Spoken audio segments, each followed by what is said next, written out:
Nithyanandam Paramasukhadam Kevalam Jnanamurtim Dvandvatitam Gagana Sadrisham Tattvamasyaadilaksham Ekam Nityam Vimalamachalam Sarvadhi Sakshibhutam Bhavatitam Trigunarahitam Satgurum Tam Namami. Welcome to Nithyananda Yoga, where we transcend the limits of conventional practice and dive deep into the source of our being, drawing from the original source of yoga itself. Today, we're embarking on a journey of a simple 308 asanas, the Dvitiya Vinyasa Krama. But it's not just about contorting the body or mastering complex postures. It is about connecting in oneness with the cosmos. Your body will be like wax, moldable and pliable. Today, as we embark on this journey, shed the notion of limitations. Forget the boundaries imposed by your bone and flesh. Instead, recognize yourself as the very source material of the cosmos, the consciousness from where we all come from. With each movement, you will not just be stretching muscles. You will be reaching into crafting your form with intention and precision. Want to grow 4 inches taller by the end of this session? Believe it, for your body is a wax waiting to be molded as per your intention. There is only one enemy towards this that we have built within each one of us. That is the parasites of negativity. Every muscle you have built in the moment of anger, of anxiety, of pain, of incompletion becomes the boundary of your consciousness. Today, we embark on a journey to detoxify ourselves, make us experience our original nature as divine. So as we go through these 12 components, which is so unique to Nithyananda Yoga, from the original source, the Vedas and Agamas, remember, you are not bound by limitations. You are the creator of your reality. Embrace your true nature. Let us sculpt our beings into an epitome of strength, flexibility, and bliss. Welcome to a transformative experience like no other, Nithyananda Yoga. There are 12 different components that consist Nithyananda Yoga. One is the asanas, which we traditionally know of. The various body postures revealed by Paramashiva to align the physical geometry of our body, the physical geography of our body, to the cosmic geometry, the cosmic geography. As Paramashiva says, Sthiram Sukham Asanam, that body posture which is steady, comfortable, because it's in its original nature of Paramashivatva. The second are the pranayamas, the various systematic breathing techniques that Paramashiva has revealed for each one of us, that connect us to the higher dimensions of the cosmos and increase the life energy within us. The fourth are the bandhas, the different internal locks of the body. The third are the mudras, the various hand gestures and body movements to seal that life energy within ourselves. The very word mudra means seals. You will be able to seal the space of oneness within you with Paramashiva. The fourth are the bandhas, the various internal locks of the body to awaken the Kundalini Shakti, our latent potential energy, and make us conducive for the ultimate experience. The fifth are the karanas, the beautiful dance movements of the body, revealed by Paramashiva to put you in the space of ultimate bliss, and which engage all the different parts of your body. The next are the visualizations. As Swamiji says, the intention with which you move your body manifests as your reality. As you hold the visualization within you of the various gods and goddesses of KAILASA, of the various beings of this universe, you manifest the powers of those beings within you. The next are the japas, the various powerful energy vibrations of the cosmos that you will be subtly repeating in your throat center that will cause your very DNA to be bound to the cosmos, to your consciousness with the highest frequency possible. The next are the pramanas, the chanting of the sacred mantras, the original source scripture of Hinduism that reveal the science of Nithyananda Yoga, of yoga, because as Swamiji says, yoga has a source and it is Hinduism. These original verses will manifest the vision Paramashiva had when he created yoga in each and every one of us. There are weights, which is an optional component, helps us to enhance our experience of Nithyananda Yoga as revealed from the source scriptures of Hinduism. The next are the mandalas, the cosmic geometrical representation. The Shri Chakra, the Shri Yantra, which is the direct geometrical representation of the cosmos. When you keep that in front of you and gaze at it throughout your Nithyananda Yoga, your body will fluidly just align itself to the cosmos. We have the Abharana, the Rudraksha, which we keep on our body, which acts as an energy battery, sucking in, storing the energy that we produce during this Nithyananda Yoga and releasing it to us throughout the day to fuel our entire day with consciousness. The last but not the least are the Aushadas, the various sacred herbs that you can apply to, which can be infused with the thought current of Paramashvatva to manifest it within you. With this understanding, let us get right into the practice of Nithyananda Yoga, which starts with invoking the presence of Paramashiva himself, the very being of Paramashiva, to witness our Nithyananda Yoga today, with the chanting of the Shiva Mula Mantra.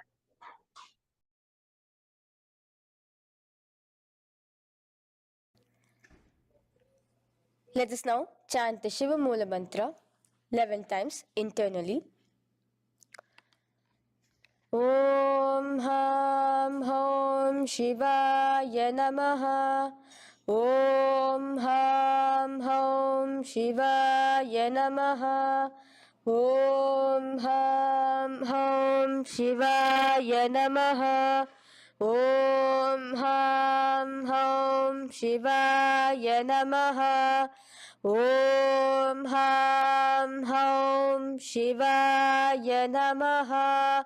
Om Ham Hom Shivaya Namaha. Om Ham Hom Shivaya Namaha. Om Ham Hom Shivaya Namaha. Om Ham Hom Shivaya Namaha. Om Ham Hom Shivaya Namaha. Om Ham Hom Shivaya Namaha. The next step of this ritual of yoga, as Swamiji reveals, yoga is a ritual, a methodology to connect yourself with the divine. As every ritual in Hinduism goes, we cleanse the three elements of our body, of the world, and of the ultimate with the Tattvachamanam.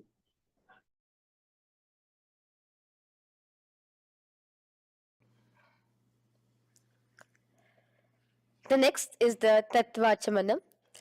So now I request all the participants to have the Panchapatram and the Uddharani, the traditional cup and the spoon filled with some fresh water.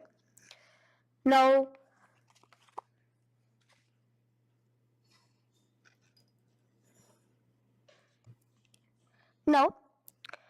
keeping your right hand in the shape of a cow's ear, the Gokarna Mudra, pour an Uddharani of water from the Panchapatram and chanting each of the following mantras internally, drink the water that flows through the base of the palm. Om Atmatattvam Shodayami Svadha. Om Vidyatattvam Shodayami Svadha. Om Shivatattvam Shodayami Svadha. Wash your right hand with water from the Panchapatram. Now, chanting the following mantra internally, wipe the upper and lower lips twice using the base of the right hand thumb, moving the hand from right to the left of the lips. Om Ham Hridayaya Namaha. Wash your right hand with water from the Panchapatram. Now, with the tips of right hand index, middle, and ring finger, touch above the upper lips and below the lower lips. Wash your right hand with water from the Panchapatram. Now, with the tips of right hand index finger and thumb joined together, touch your right nostril, left nostril. With the tips of right hand ring finger and thumb joined together, touch your right eye, right ear, left ear. Wash your right hand with water from the Panchapatram. Now, with the base of the right hand thumb and little finger, touch the navel, right chest, left chest. With the right hand, fingertips together, touch the top of the head, right shoulder, left shoulder, and your heart center. With that, we have the Sankalpa. The Sankalpa, the manifestation of our conscious intention. What is it today each one of us want to manifest through Nithyananda Yoga? Hold that in your inner space. Through this conscious intention, which directly happens with the blessings, with the grace of the Supreme Pontiff of Hinduism, Bhagavan Sri Nithyananda Paramashivoham, you will just see your intention manifesting as reality.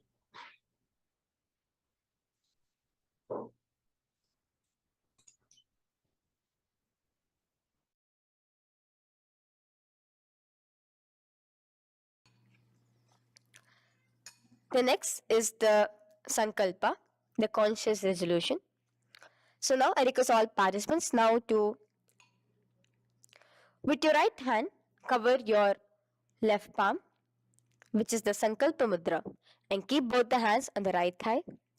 Continue to keep this mudra till the end of the Sankalpa.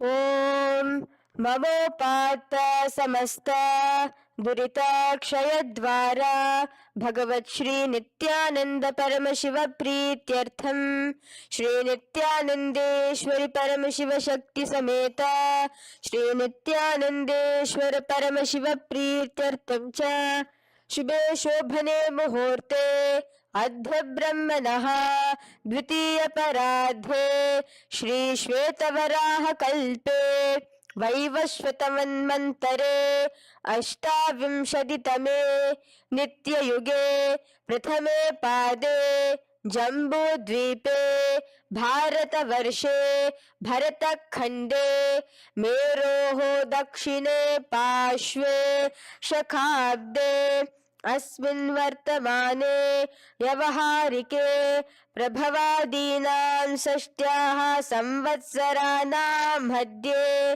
शुभनाम संवत्सरे शुभायने शुभऋतौ शुभमासे शुभपक्षे शुभतिथौ शुभवासरयुक्तायां शुभनक्षत्र शुभयोग शुभकरण एवं गुणविशेषण विशिष्टायाम् अस्यां शुभदितौ श्री कैलासोन्नत द्वादशान्त श्यामला पीठारूढ श्री मीनाक्षी सुंदरेश्वरा भिन्न स्वरूप परशिवपुत्र रत्नकुमार गुरुमन्यतुल्यावतार श्री पार्वती स्तन्यपान लब्ध दिव्य ज्ञान विश्रुत सकल निगमागम सारभूत द्राविड वेद प्रवक्त्रे श्रीमत् परमशिव करुणा समधिगत मुक्तामय चतुरश्रयान गीयमान छत्र चामर श्री चिन्ह काहलादि समस्त बिरदावल्यलंकृत ज्ञान विज्ञान चक्रवर्ती सर्वजन संग सद्यो निर्वाण दीक्षा व्याप वर्ग वर्ष विश्रान जीमूत परमत कलभ केसरी शैव सिद्धांत स्थापनाचार्य श्री राजाधिराज पांड्य महाराज गुरु क्षपन शाक्यादि महांधकार निवारण ज्ञान भानु वीक्षणा नरहार ध्वजोच्छेदन पूर्वक श्रीमद वृषभध्वज स्थापक शैव समय कर्त्रे सर्वज्ञ पीठारूढ़ श्री जगद्गुरु श्री ज्ञान संबंध देशिक स्वामी वागीश सुंदर माणिक्य वाचक स्वामिनाम अवतार भूत श्री ज्ञान संबंध स्वामी पुनरुद्धृत श्यामला पीत सर्वज्ञ पीत तृणवद्युत्तर द्विशततम गुरु महासन्निधान अरुणगिरि योगीश्वर परंपरागत अरुणाचल सर्वज्ञ पीठ गुरु महासन्निधान कैलास परंपरागत कांची कैलास सर्वज्ञ पीठ त्रयस्त्रिंशदुत्तर द्विशततम गुरु महासन्निधान नित्योत्सव नित्य मंगल नित्य कल्याण नित्य रजित कैलास परंपरागत आदि कैलास नित्यानंद पीठ महासंस्थान महासिंहासन पीठ कर्त्रे साक्षात् श्री परम शिव समुद्भूत कैलास परंपरागत वैवस्वत मुनि इक्ष्वाकु हरिश्चंद्र भगीरथ श्रीरामचंद्र सूरसेन इत्यादि अनवच्छिन्न सार्वभौम चक्रवर्ती परंपरागत चतुष्षष्टि योगिनी मंडिता चतुष्षष्टि संप्रदाय प्रवर्तक मनुधर्म शासन सूर्यवंश प्राप्त सर्वज्ञ पीठ सुरांगी साम्राज्य मूढ़ाभिषिक्त चूड़ामणे साक्षात् श्री परम शिव समुद्भूत कपिल महागुरु पुनरुद्धृत महानिर्वाणी पीठ अष्टोत्तर सहस्र श्री महामंडलेश्वर साक्षात् श्री परम शिव समुद्भूत श्री महागणपति समारंभ अनवच्छिन्न पीताधीश्वर गुरु परंपरा प्राप्त अतल पीता अष्टोत्तर सहस्र श्री अतल पीताधीश्वर धर्म मुक्ति स्वर्गपुर स्वर्ण पीता त्रयोविंश गुरु महासन्निधान कैलास परंपरागत आदिपीठ सर्वज्ञ पीठ जगद्गुरु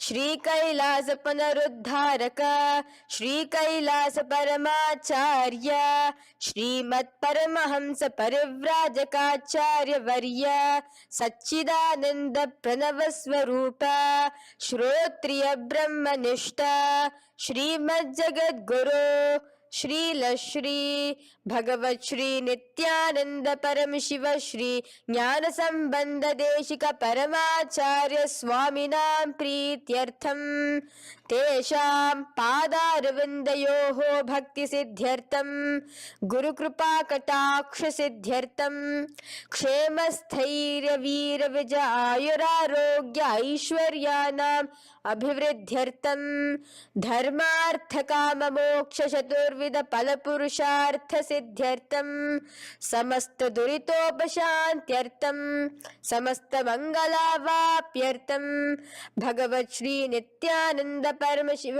प्रसादेन सकुटुंबस्य ज्ञान वैराग्य जीवन मुक्ति प्राप्त्यर्थम भगवत श्री नित्यानंद परम शिव कृपा कटाक्षेण पूर्ण आरोग्य युक्त दृढ़गात्र यौगिक शरीर सिद्ध्यर्थम परम शिव शक्ति आविष्करणार्थम नित्यानंद योगाभ्यासं करिष्ये. Now wash your right hand with water from the Panchapatram. Om apaupasprisya. Now, let's get started with the asanas. Okay? Sit first in a cross-legged position on the ground in Sukhasana. Bring your hands into the Bindu Mudra with your thumbs and index fingers touching each other. Place it on top of your knees. Here we have the Kumbhaka, the pranayama of Samana Kumbhaka. As you inhale and exhale, visualize flames licking up your spine. Do the bandhas, the locks, the Mahamudra Bandha, all three of the bandhas, where you are doing the Jalandhara Bandha, tucking in your chin to your chest, the Udyana Bandha, sucking in your stomach, and the Moola Bandha, clenching your perineum. For the first set of asanas, we have the japa Soham, which you'll be repeating in your throat center. As you do Sukhasana, visualize Lord Shiva in your inner space. The next asana is Parvatasana. Now, from the seated position, bring both your feet to the opposite thighs. Clasp your hands together in front of your heart center in the Anjali Mudra and raise it above your head. Keep your hands as straight as you can. Continue the Samana Kumbhaka and the Japa of Soham. Remain with all the three bandhas, the chin to your chest in Jalandhara Bandha, the stomach tucked in Udyana Bandha, and the clenched perineum in Moola Bandha. Here, visualize yourself as Mount Kailash. The next asana is Hali Pavasana. Now slowly bring your feet together in front of your body as you stretch it out a little further away. Now bring your hands behind your back and clasp the left hand by your right. Lean forward, placing your forehead on the ground as you continue to engage all the three bandhas. Here, gaze at your nose. Visualize Swamiji, the Supreme Pontiff of Hinduism, in your inner space.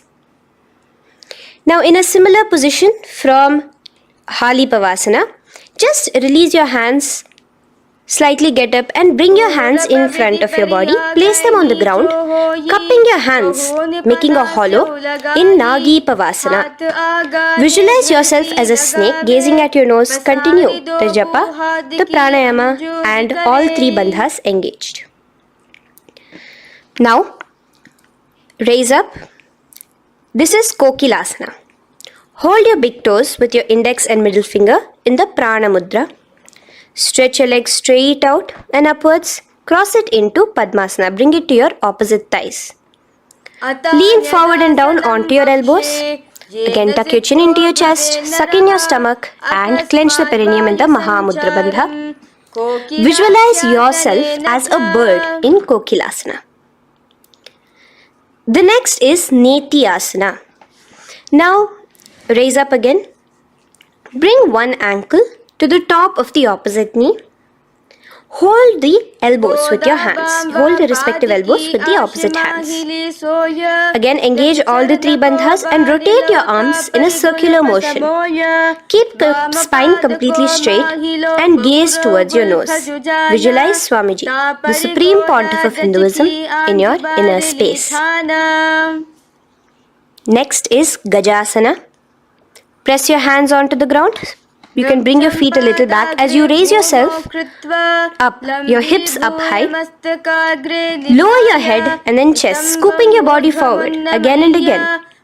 Here, engage the Udyana Bandha, where you suck in your stomach along with the Moola Bandha, clenching the perineum. Visualize yourself as an elephant. Gajasana. Now stop the movement slowly.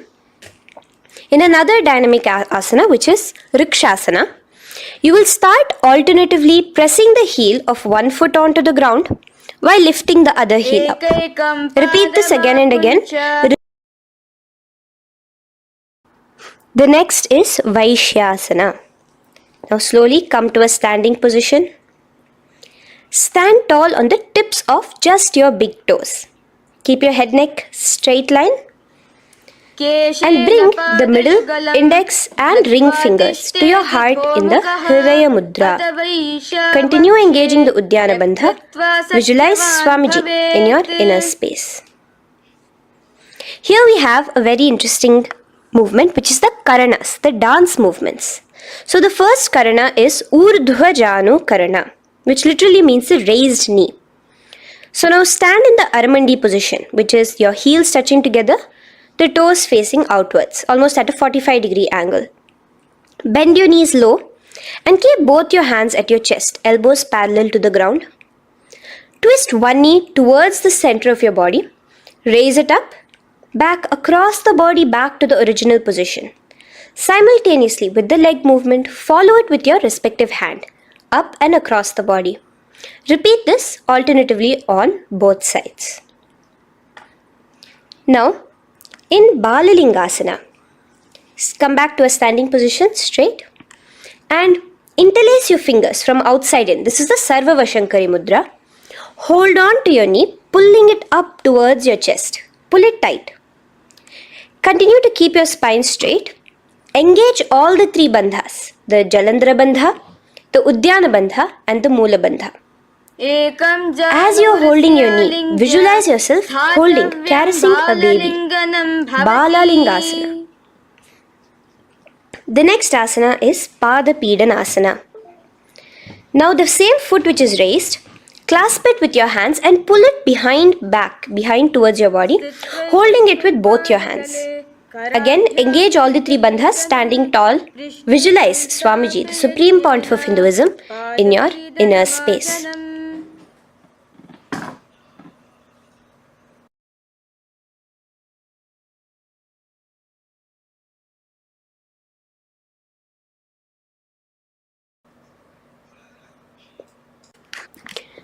From here, let's enter into Natarajasana. Now, the same foot you're already holding behind your back, twist the same hand of that leg inwards and pull the leg back. Extend the opposite hand forward with the index and thumbs together, again in the Bindu Mudra. Now, pull the foot back and up while leaning forward in Natarajasana. Hold your balance here. Here you will be engaging only the Moola Bandha, visualizing yourself as Lord Nataraja, the Lord of Dance.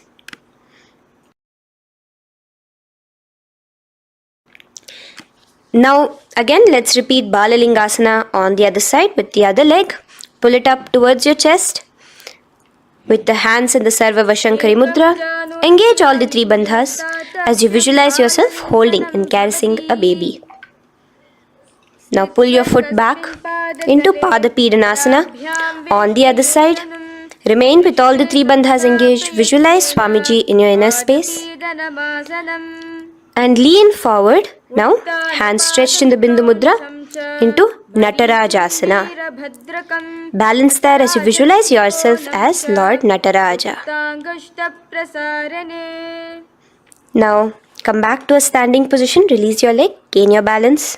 As we enter into the Ardharechita Karana. Now again bring yourself to the Aramandi position, heels together, toes pointed outwards and knees bent. Now from this position, bring your right foot onto the tips of the toes behind the left heel. The heel should be up.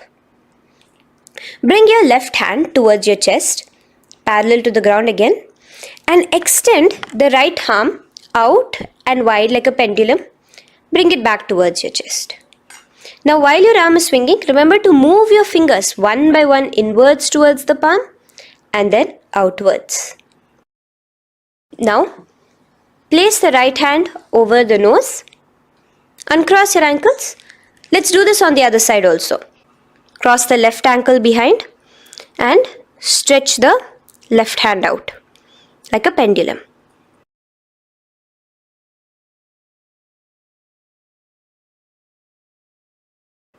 Bring it to your nose, uncross the ankles. Now let us enter into the skeleton dance. It's a very powerful meditation. It cleanses the muscle memory. Any patterns which are there within your muscle memory can be completely wiped out through this skeleton dance. Just 2 simple steps. Now stand straight, visualize yourself as a skeleton. You can close your eyes. Just visualize yourself as pure bones. There are no muscles, no veins, no nerves, tissues, organs, nothing. Just bones, a skeleton form. And shake your body intensely. As a skeleton, you are moving yourself wildly, intensely. Just shake it all out. Move your hands, move your legs, your head. Let there be no bone in your body untouched. Just move it. Move wildly. Shake, shake. Literally feel yourself throwing all the patterns out of your system with the intensity of your shaking.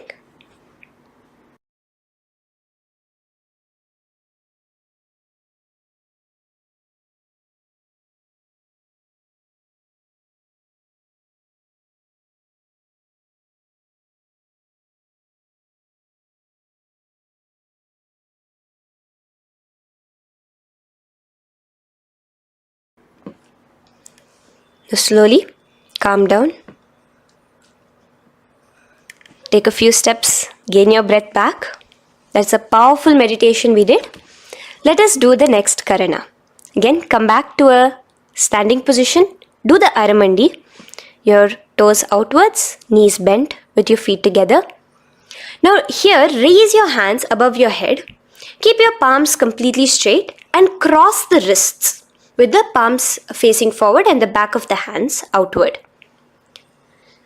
Now from the crossed wrists, uncross the wrists, spreading your arms out wide while you turn your hip towards the side. Turn by the waist sideways. Bring your hands back over the head and turn on the other side. Repeat this on the other side. Do it again. Let's twist out. Come back to the middle and twist out again. This is the Kati China Karana. Now stand tall. Raise your hands above your head. Bring yourself to the top of the tip of your toes. Let your hands face each other parallel to the ears. You're tall, pushing yourself, stretching yourself. Again, engage all the three bandhas. Tucking in your chin to the chest, sucking in your stomach and clenching your perineum. Visualize yourself as a palm tree. We have the japa changing over here where you will be repeating Shivoham in your throat center. Tadasana.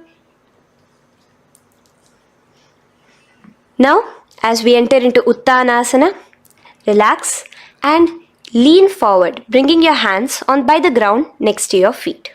Keep your palms flat on the ground. Try your best.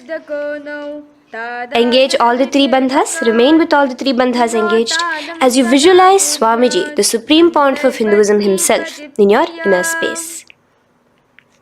Now jump your feet back into Tarakshvasana, coming to a plank position. Keep your hands shoulder width apart. Be steady there. Chuck in your chin to your chest in the Jalandhara Bandha as well as engaging the Moola Bandha. Now rotate your head while in the Jalandhara Bandha from shoulder to shoulder, side to side. This is Tarakshvasana. Visualize Swamiji, the Supreme Pontiff of Hinduism, in your inner space. Yes. Now lay flat onto the ground in Bhujangasana. Lower your entire body down. Now point your toes backwards. Keep your hands by the side of your chest and push yourself off the ground. Remember to use the strength of your lower back to hold yourself up. Open your mouth wide. Inhale through the hollow of your throat and exhale through your nose. This is the Bhujangani Mudra. In Bhujangasana, you will visualize yourself as a cobra. Now come back into a plank position. So you can tuck in your toes and come back into a plank position. In Shashasana, alternate bringing one knee towards your chest, back and forth. So you'll bring one knee front, push it back and bring the other knee. Repeat this again and again. Do the Sahaja Kumbhaka. Simple breathing in, breathing out. Engage the Moola Bandha, clenching your perineum. Visualize Swamiji, the Supreme Pontiff of Hinduism. Okay. Now place your legs back into the plank position as we enter into Rathasana. Again, bring one foot between your hands and alternate jumping one foot back and bringing the other foot forward simultaneously. Again and again. Continue the Sahaja Kumbhaka and the Moola Bandha engaged as you visualize yourself as a chariot, a Ratha, in Rathasana. Now, into Veerabhadrasana. remain one leg in between your hands. So as you jump, one leg comes between your hands, stop in that position, one leg stretched back, and raise yourself up into a standing position. So the front foot will be pointing forwards and bent at a 90-degree angle. The knee will be bent at a 90-degree angle. The other leg, which is extended back, the foot will be pointed sideways at a 45-degree angle. Now raise your palms, hands up, parallel beside your ears. Do the Uddiyana Bandha along with the Mula Bandha, pulling in your stomach in. Gaze towards your third eye as you visualize yourself as Lord Veerabhadra. Now relax down, switch your legs around, and let us do Veerabhadrasana on the other side. Stretch your hands up, gaze towards your third eye, suck in your stomach in the Uddiyana Bandha, and visualize yourself as Lord Veerabhadra. Okay, bring your feet together now. Let us move into Vrikshasana. Now stand tall, gain your balance here slowly. Bring one foot towards the inner thigh. Bring your palms together, raise them up above your head in the Anjali Mudra. Keep your elbows as straight as you can. Again, continue the Uddiyana Bandha, sucking in your stomach. Gaze forward, hold your balance, visualize yourself as a tree, the stability of a tree in Vrikshasana. Now, slowly bring your hands down. Now the foot which is in your inner thigh, bring it towards the opposite, to the root of the opposite thigh. Bring your hands in the Namaskar Mudra in front of your heart center together and visualize yourself here as Lord Garuda, just engaging the Mula Bandha alone here. This is Garudasana. Now let us repeat Vrikshasana on the other side. Slowly put your foot down. Bring the other foot to the inner thigh. Raise your hands above your head. Suck in your stomach in the Uddiyana Bandha and visualize yourself as a tree. Let's repeat Garudasana on the other side. Slowly bring the foot to the opposite thigh and lower your hands to be in front of your heart center. Release the Uddiyana Bandha, just engaging the Mula Bandha, clenching your perineum. Visualize yourself as Lord Garuda, the eagle vehicle of Lord Mahavishnu.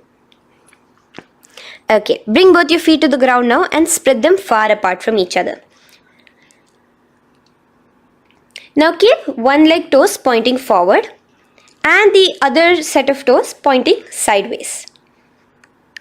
Straighten your arms out parallel towards the ground. Bring your front arm down towards the front foot, beside your foot, while the other arm extends towards the sky. Visualize yourself as a triangle in Trikonasana. Now raise up and let's repeat Trikonasana on the other side. Switch the position of your legs around and go forward. The other arm raised towards the sky. Visualize yourself as a triangle. Now come back to a standing position. Bring your feet together. We are having another Karana, the Nikuttaka Karana. Bring yourself to the Aramandi position. Feet together, knees out wide. Here now bring your hands towards your chest, but keep both your palms parallel towards each other. Bring your right foot onto the toes with the heels up. And simultaneously bringing the right hand towards the top. Now drop the right foot, simultaneously lifting the left foot onto the toes and switch the hands position. Now the left hand is on the top and the right hand is on the bottom. Repeat and let us do this repeatedly. Okay, relax now, come back to a straight position and sit down onto your toes. Sit on your heels with your toes on the ground, knees raised up off the ground, together in front of you in Angushtasana. Bring your hands together in the Namaskara Mudra in front of your heart center. We have a very interesting pranayama over here, which is the Bhramari Kumbhaka, where you will be subtly buzzing like a bee as you do this asana. The japa we will be entering into is Sadashivoham. In Angushtasana, engage the Mula Bandha as you visualize Swamiji, the Supreme Pontiff of Hinduism, in your inner space. Now in the same position, slowly bring your hands to the ground. Balance yourself as you stretch one foot forward, sitting on the heel of one foot and the other foot stretched forward, toes pointed upwards. Bring your hands to the Vara Mudra, just the tips of the finger on the ground while the palm faces forward, both your hands. Continue to engage the Mula Bandha, clenching the perineum as you visualize Swamiji, the Supreme Pontiff of Hinduism, in your inner space. Now, stretch, the leg is stretched forward, right? Stretch the same hand, the respective hand forward and clasp onto the big toe of that foot in the Prana Mudra with your index and middle fingers. The other hand, bring it to the back of the respective heel in Vidhunanasana as you visualize Swamiji in your inner space. Okay, bring your 2 feet back together as we repeat Saurasana on the other side. Stretch your left leg forward now. Palms in the Vara Mudra on the ground. Visualize Swamiji in your inner space. And lean forward into Vidhunanasana on the other leg. Clasp your toes. Bring the other hand to the back heel. Continue to visualize Swamiji.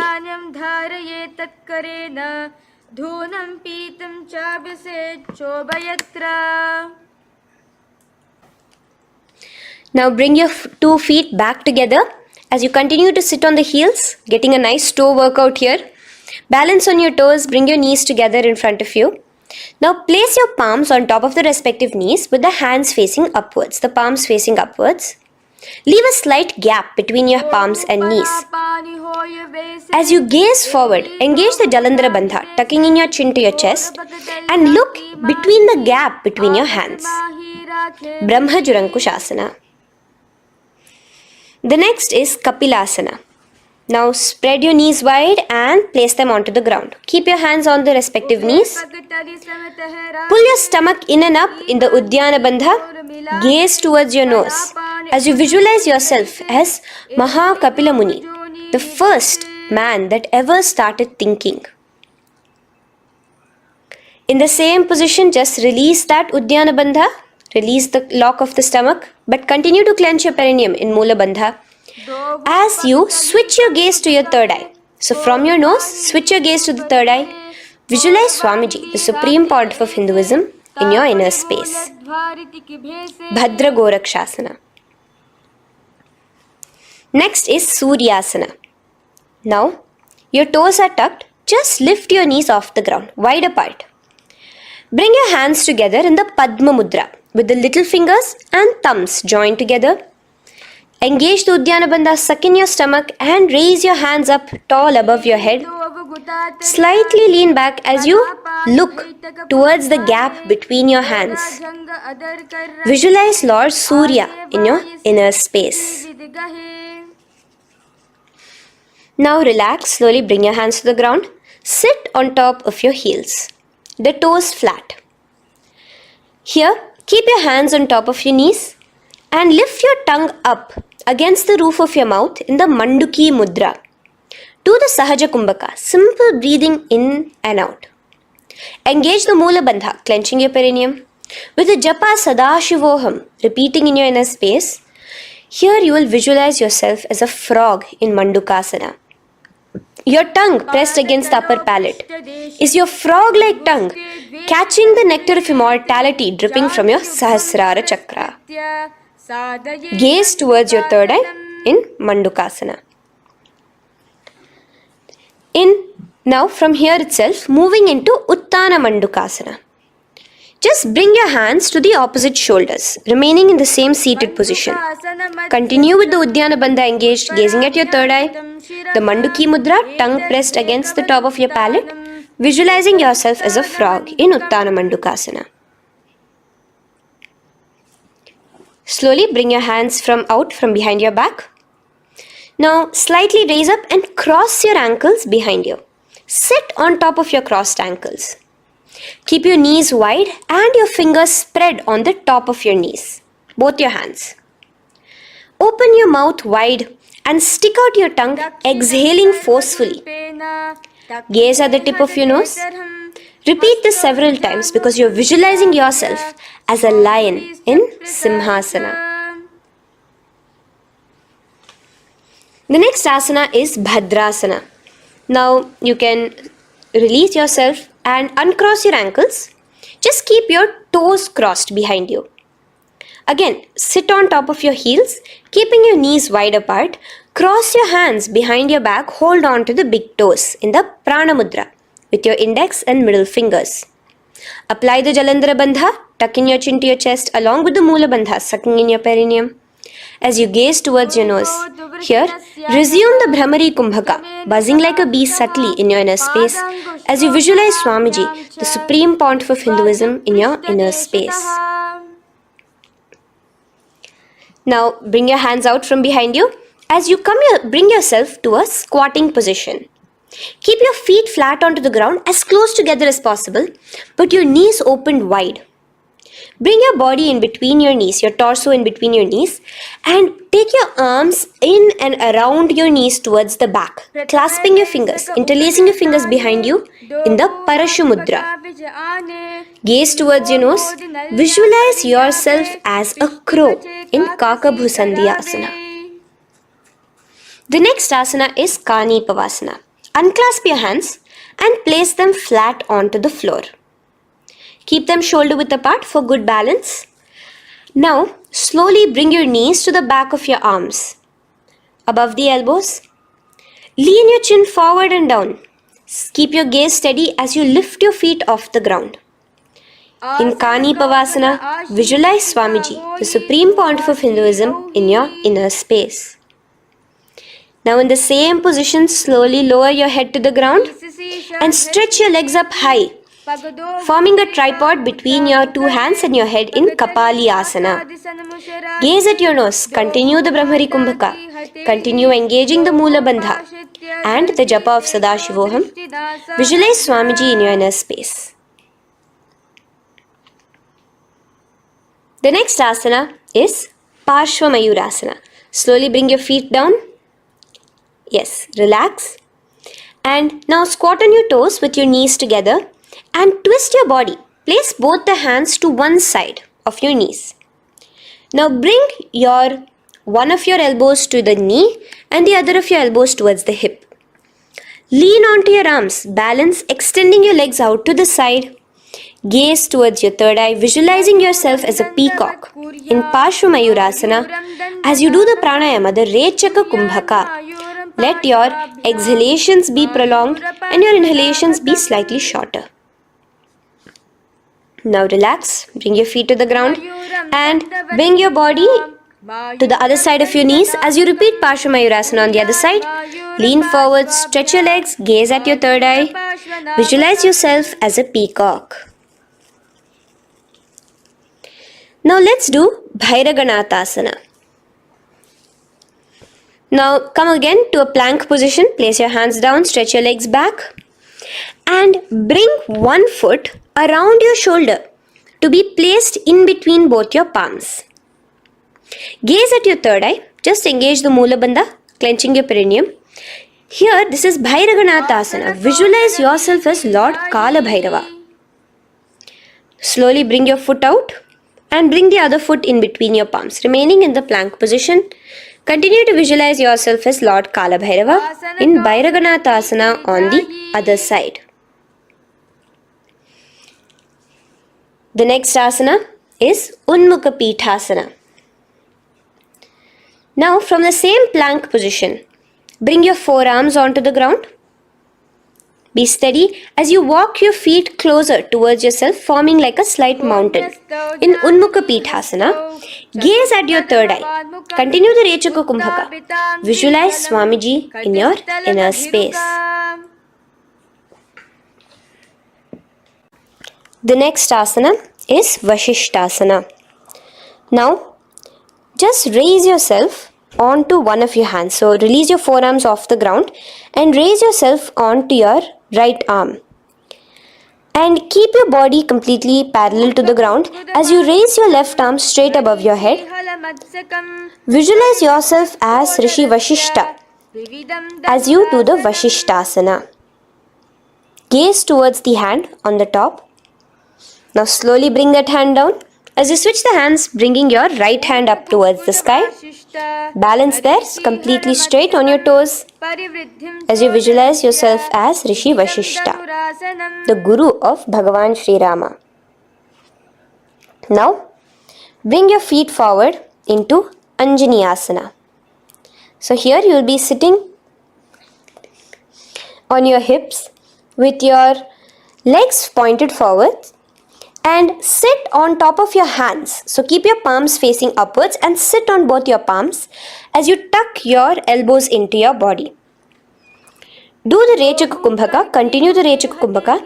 Engage the Jalandhara Bandha, tucking in your chin to your chest, gaze at your nose, visualize yourself as Lord Hanuman in Anjani Asana. Now, slowly release your hands from under your body as you lean forward into Paschimottanasana. Clasp your respective toes with your index and middle finger. Lean forward and down, bring your elbows to the ground, your forehead towards your knees.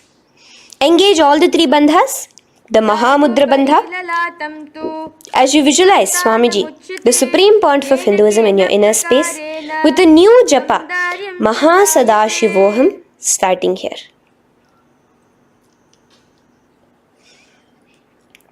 The next is Ugrasana. Now, you can raise up and clasp your hands behind your neck in the Parashamudra. Interlace both your fingers. Lean forward and down, bringing your forehead to your knees and your elbows onto the ground. Again, engage all the three bandhas in the Mahamudra Bandha as you visualize Devi Kali in your inner space in Ugrasana. The next is Marichi Asana. So raise up and keep one leg pointed forward while you bring the other leg towards the groin, the knee pointed upwards. Place the foot flat on the ground. Now lean forward, bring both your hands, wrap your arms around the raised knee, clasping your hands behind the back together. Bring your chest to the thigh with your head towards the knee. Here engage just the Moola Bandha, sucking in your perineum. As you visualize yourself as Rishi Marichi in Marichi Asana. The next asana is Mahamudrasana. Now slowly raise up and the raised knee, let it rest by your side with your leg towards the inner thigh of the opposite leg. Now again reach down. Hold your foot, bring your elbows to the ground, your forehead to your knees. Engage all the three bandhas in the Mahamudra Bandha. Gaze at your nose, visualize Swamiji himself in your inner space. Raise up. Let's repeat Marichi Asana on the other side. Bring the other foot straight while the other foot comes into the groin. Knee up. Lean forward, clasping your hands behind your back. Visualize yourself as Sage Marichi. Now from here, raise up, engage all the three bandhas as you let your knee fall to the side. Lean forward, clasping the foot. Gaze at your nose. Visualize Swamiji in your inner space in Mahamudrasana on the other side. Now, bring yourself to a seated position. Sit and bring the soles of your feet together. Bend your knees and keep your heels close, as close towards you as possible. While the knee, try to touch your knees to the ground. Clasp your feet together with both your hands. Maintain a straight spine. Gaze towards your nose in Bhadrasana 2. Visualize Swamiji, the Supreme Pontiff of Hinduism, in your inner space.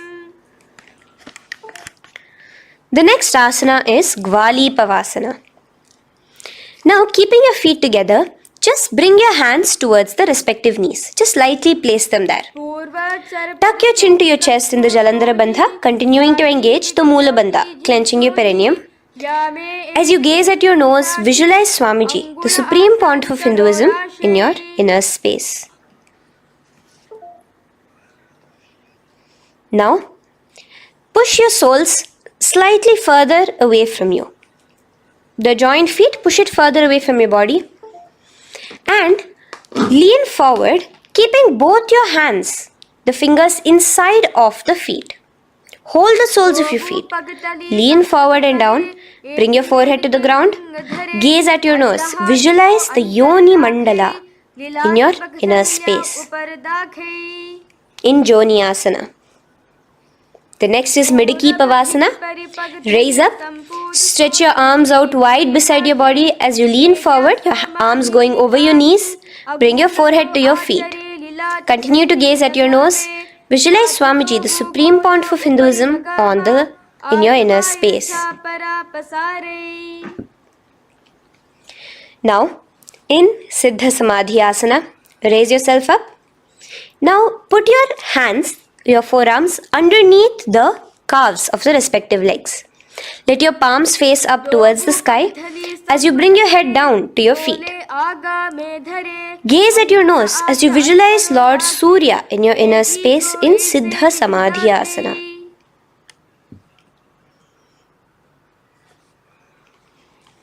The next asana is Chiniki Pavasana. Raise up now. Bring both your feet together in front of you. Bring your feet back close to your body. Now place your hands underneath both the feet and pull your feet open like a book facing towards the sky. Both your feet. Press your elbows onto your thighs near the knees and gaze towards your nose, visualizing Swamiji in your inner space in Chiniki Pavasana. Giving yourself a nice stretch. Now release your feet and bring your hands to the respective knees. Gently push down on your knees, pushing it towards the ground. Suck in your stomach in the Uddiyana Bandha. Gaze at your third eye, visualizing Swamiji in your inner space. This is Charapata Chokasana. The next asana is Bhairavasana. Now continuing to remain with your feet together, you can use the help of your hands to bring your toes onto the ground with your heels pointed upwards. Just push yourself and try to do it. Continue to remain with the Uddiyana Bandha engaged, your stomach sucked in. Bring your hands to the Bindu Mudra with the index and thumbs together on top of the knees. Gaze at your third eye. Visualize yourself as Lord Kala Bhairava in Bhairavasana. The next asana is Samanasana. So slowly you can bring your feet out from underneath. Take now one foot towards your chest, holding with both your hands as the other foot rests by the perineum. Pull the sole onto your chest. Gaze at your third eye. Visualize yourself holding the breath in the Mooladhara Chakra, the Chaturdala, the 4-petal lotus of your body. Gaze at your third eye. Visualize Swamiji, the Supreme Pontiff of Hinduism, in your inner space in Samanasana. From here, let's move into Apanasana. Now, the foot that you have towards your chest, just bring it over your shoulder and place both your palms onto the ground beside you. As you lift the leg by your perineum, stretch it out and lift it up high into the sky in Apanasana. Gaze at your third eye, visualizing Swamiji in your inner space. Let's repeat Samanasana on the other side. Bring your foot down. Clasp the other foot towards your chest. Gaze at your third eye, visualizing Swamiji in your inner space. And bring the foot onto your shoulder as we repeat Apanasana on the other side. Stretch your leg out straight in front of you, up high towards the sky, gazing at the third eye, visualizing Swamiji in your inner space. Okay, relax slowly.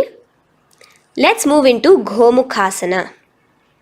Now, sitting in a seated position, cross one leg over the other, like over, and align the knees together at the center of your body and the feet by the opposite hips. Place both your hands on top of the stacked knees. Gaze at your nose. Here we have a beautiful pranayama, very cooling pranayama, which is the Sheetkari pranayama, where you will be inhaling through your clenched teeth with your tongue pressed against behind your teeth and exhaling through your nose, creating a hissing sound. The japa will be for the next sequence of asanas, Om Nithyanandoham. Visualize the face of a cow in Gomukhasana. Now keep your knees crossed. From the knees, bring your hands towards the respective toes on the side of the body. Clasp the big toe in Pranamudra. Suck in your stomach in the Udyana Bandha. Visualize yourself as Rishika Anasuya in Anasuyasana.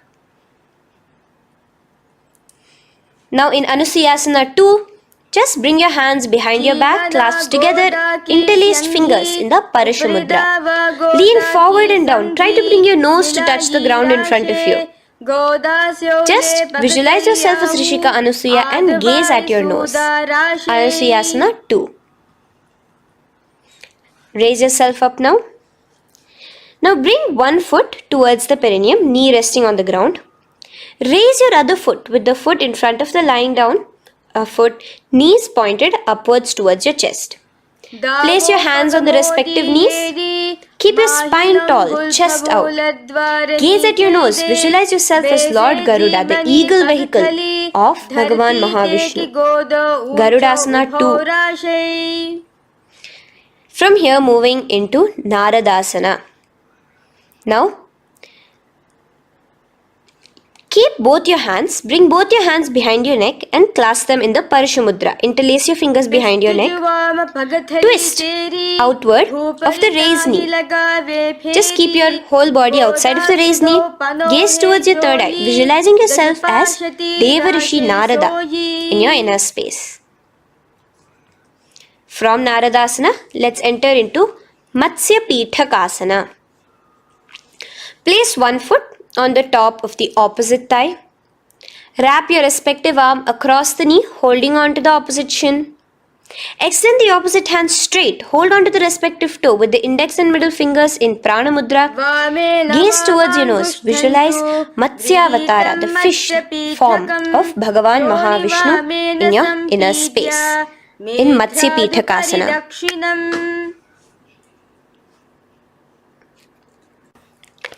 From there, let's repeat the Gomukhasana and the rest of the asanas on the other side too. So slowly you can cross your knees over to the other side in Gomukhasana. Keep your hands on the top of your knees. Gaze at your nose as you visualize the face of a cow in Gomukhasana. Continuing into Anasuyasana on the other side, bring your hands to your toes. Suck in your stomach in the Udyana Bandha. Gaze at your nose, visualize yourself as Rishika Anasuya. And lean forward, bringing your hands behind your back in Anasuyasana 2. Interlace your fingers in the Parashamudra. Continue to gaze at your nose, visualizing yourself as Rishika Anasuya. As you relax the Udyana Bandha, just clenching the Mula Bandha alone. Raise up, bring your feet together in front of you as we enter into Garudasana 2. Place your hands on the respective knees. Stay straight. Visualize yourself as Lord Garuda as you gaze towards your nose. And twist your body out of the raised knee, hands clasped in the Parashamudra behind your neck. Gaze at the third eye, visualizing yourself as Devarishi Narada. And bring the foot to the opposite thigh as we enter into Matsya Pithakasana on the other side. Clasp your toe in Prana Mudra. Gaze at your nose, visualizing Matsya Avatara, the fish avatar of Lord Vishnu in your inner space. Now let's enter into Matsyendrasana. Remaining in the same position with one foot on the opposite thigh, place the other foot on the ground on the far side of the other thigh. Twist. Bring your elbow outside the raised knee. Keep the raised arm by your neck. Turn backwards. Gaze towards your third eye. The other hand straight out. Visualize Matsyendranatha, the great Rishi and master of Hatha Yoga in your inner space. Just switch your hands around. Straighten the hand that was originally bent and bend the other hand towards your neck. As we enter into Kubhasana, visualize yourself as a camel. Continue to gaze at your third eye. Now, straighten out both your hands straight out in the same position. Continue to gaze at your third eye, visualizing Matsyendranatha, the master of Hatha Yoga in your inner space. Now, slowly take your foot off from the thigh. As we enter into Matsyendrasana on the other side, bring the other foot to the thigh. Place the other foot on the far side. Twist, bringing your elbows outside of the raised knee, hands on the head. The other hand stretched out back. Twist, gazing at your third eye. Visualize Matsyendranatha in your inner space. Switch the hands around as we enter into Kubhasana. On the other side, remember to visualize yourself as a camel. Now stretch both your hands out in Matsyendrasana 2 on the other side. Visualize Matsyendranatha in your inner space.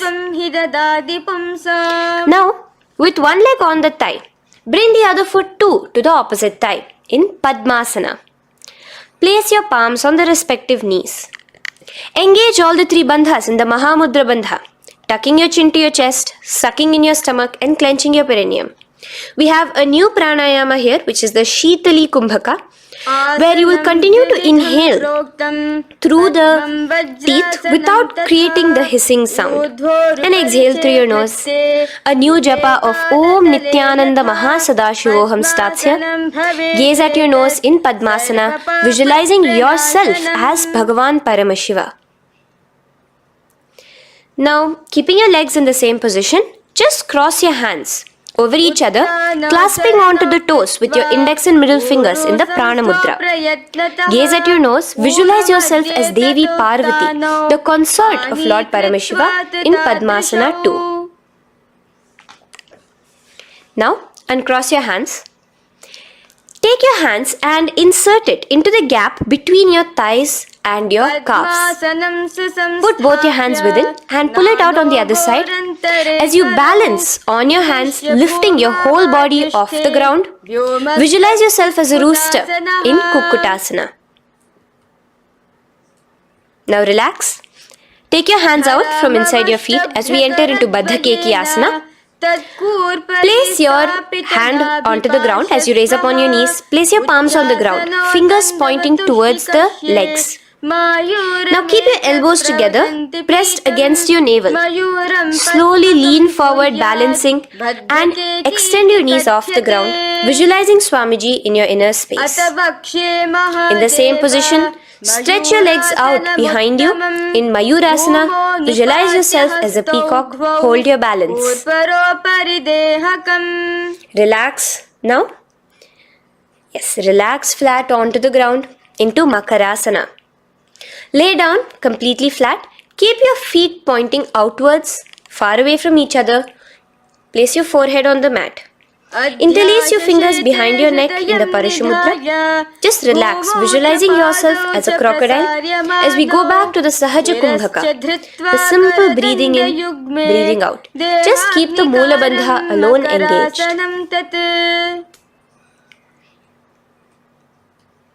The next asana is Shalabhasana. Now lay on your stomach and place your hands on the ground beside the chest. From the laying position, raise your legs up. Use your core strength to bring your thighs off the ground. Visualizing yourself as a locust in Shalabhasana. Relax your feet down and bring your hands to your feet, pulling your feet down towards the ground beside your hips. In Ushtrasana, visualize yourself as a camel. Now slowly kick your legs back. Rise your hand is clasping your feet. Pull your feet towards the sky, lifting your chest and thighs off the ground. In Dhanurasana, gaze at your third eye. Visualize yourself as Paramashiva's bow. Relax slowly and come up to a sitting position. In Bhagasana, sit on both your knees with your head, neck and spine straight. Clench your perineum in the Moola Bandha. Place your hands on top of your knees. Gaze towards your third eye, visualizing Swamiji, the Supreme Pontiff of Hinduism, in your inner space. From here, we enter into Gohyasana. We have a couple of headstand postures here, so get yourself ready. Now, place your forearms on the ground with your fingers interlocked. Ensure your elbows are at shoulder width for the best balance. Place the top of your head on the ground, holding your head with your hands. Slowly walk your toes forward until your hips are in a straight line with your shoulders, and just kick your feet up slightly. Make sure not to lose your balance. Keep your knees bent together at your chest. Toes pointed upwards. Gaze to your nose, visualizing Swamiji in your inner space. From here, stretch your legs out into Shirasasana, continuing to hold the balance there as you continue to gaze at your nose, visualizing Swamiji in your inner space. Bring your feet to the ground, relax slowly. The next asana is Podhyasana. So come to a seated position. Bring your hands behind your calves, stretching your legs up and your forehead to your knees. Visualize Swamiji in your inner space. Here we have a new Kumbhaka, which is the Bhastrika Kumbhaka, where you will be exhaling forcefully, making the sound of a bellows. Podhyasana. The japa for this next series is Om Nithyananda Paramashivoham, the Mahavakya. Relax yourself. Continuing to remain balanced with your legs up, just bring your hands to the opposite shoulders. In Parighasana, visualize yourself as a mace as you gaze towards your third eye. Now relax. Keep your elbows and palms onto the ground as your legs are raised. Visualize yourself as a boat in Naukasana. Continuing to gaze towards your third eye, remember to continue the Bhastrika Kumbhaka. Forceful exhalation. Now, continuing to keep your balance, just bring your hands to your feet and scoop your hands underneath the heels, pull it towards the chest. Keep your spine upright, gaze towards your nose. Visualize yourself as Lord Rudra in Rudrasana, the most ferocious form of Paramashiva. Now lay on your back. So you can remove your hands from underneath your feet and lay on your back. With your feet flat on the ground, knees pointed upwards. Now place your palms down. Just let your fingers touch the back of your heel. Do not clasp your feet. Lift your hips up high, pressing the feet onto the ground. Chin tucked to the chest in the Jalandhara Bandha automatically. Gaze at your nose, visualizing Swamiji in Unmukha Pithasana 2. Now lay onto the ground in Shavasana. Just lay completely flat with your palms facing upwards by the side of your body. Just unclutch from any movement happening within you. Visualize your body is dead. The Supreme Pontiff of Hinduism, Swamiji, is just liberating you. Just let your awareness, your energy completely pervade your body in the Shakti Chalan Mudra as you continue to vibrate with the Mahavakya.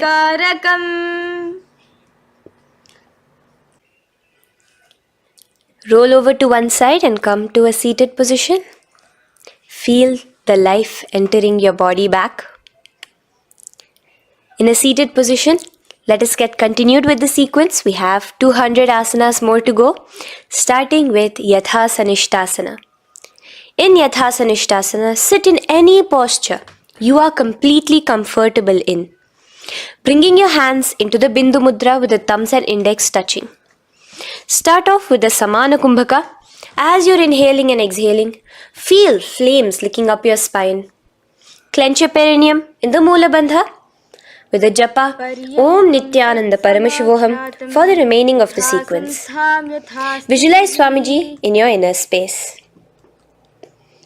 From here, moving into Samasana, where you bring your feet to a cross-legged position.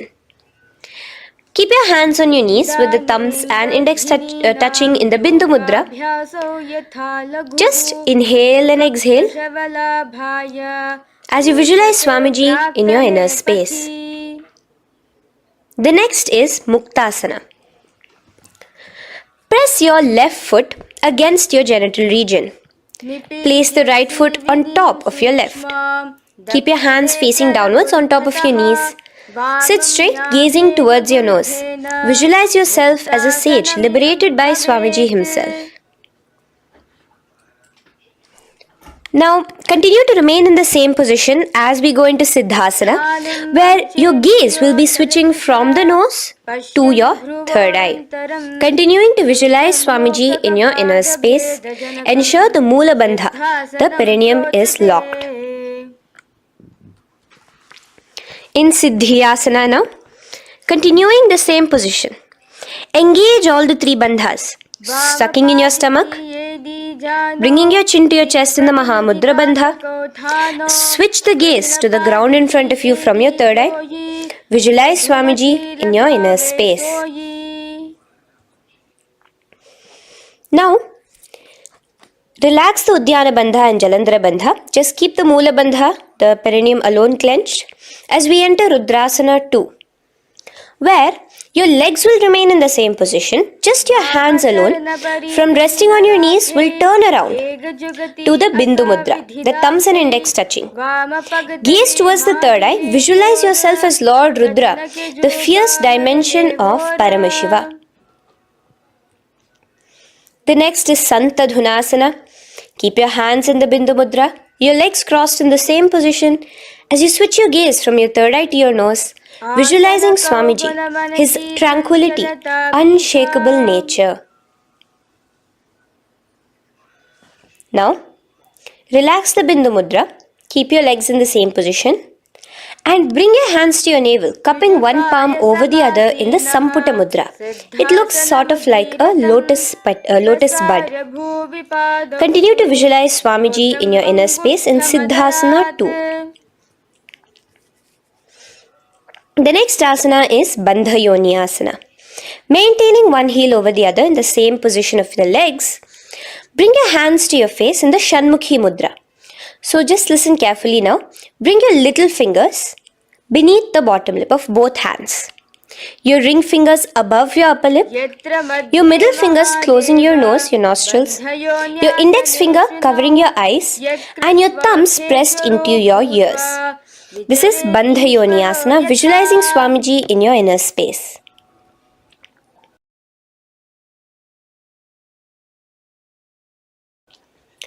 The next asana is Virasana. Now, you can remove your hands from your face and bring one foot onto the opposite thigh, and the other foot underneath the thigh. Keep your hands in the Bindu Mudra, thumb and index fingers together on the top of your knees as you embody the space and state of bravery, Veera, in Virasana. Now, changing the leg position again as we enter into Valmikasana. Keep your left heel on the right side of the generative organ, toes under the thigh. Keep your right foot on top of the left leg, toes by the knee. Again, bring your hands into the Bindu Mudra on top of the knees. Gaze towards your third eye. Visualize Rishi Valmiki, the poet, the first poet and author of Ramayanam. The next asana is Joni Mudrasana. So you're going to remain here as you switch your gaze to your nose, visualizing the Yoni Mandala, a beautiful formation, divine cosmic geometry, representing Devi, Shakti, a symbol of the creative energy of the universe in Joni Mudrasana. In the same position, switch your gaze to your third eye, continuing to visualize the Yoni Mandala in your inner space. Now, let's move into Bhadrasana 3. So bring your feet, the soles of your feet together, uncross them and bring them together in front of your body. Hold it with both your hands, pulling it against you. Push your knees down towards the ground. As you gaze at your nose, suck your stomach in the Udyana Bandha. Visualize Lord Veerabhadra in your inner space. Bhadrasana 3.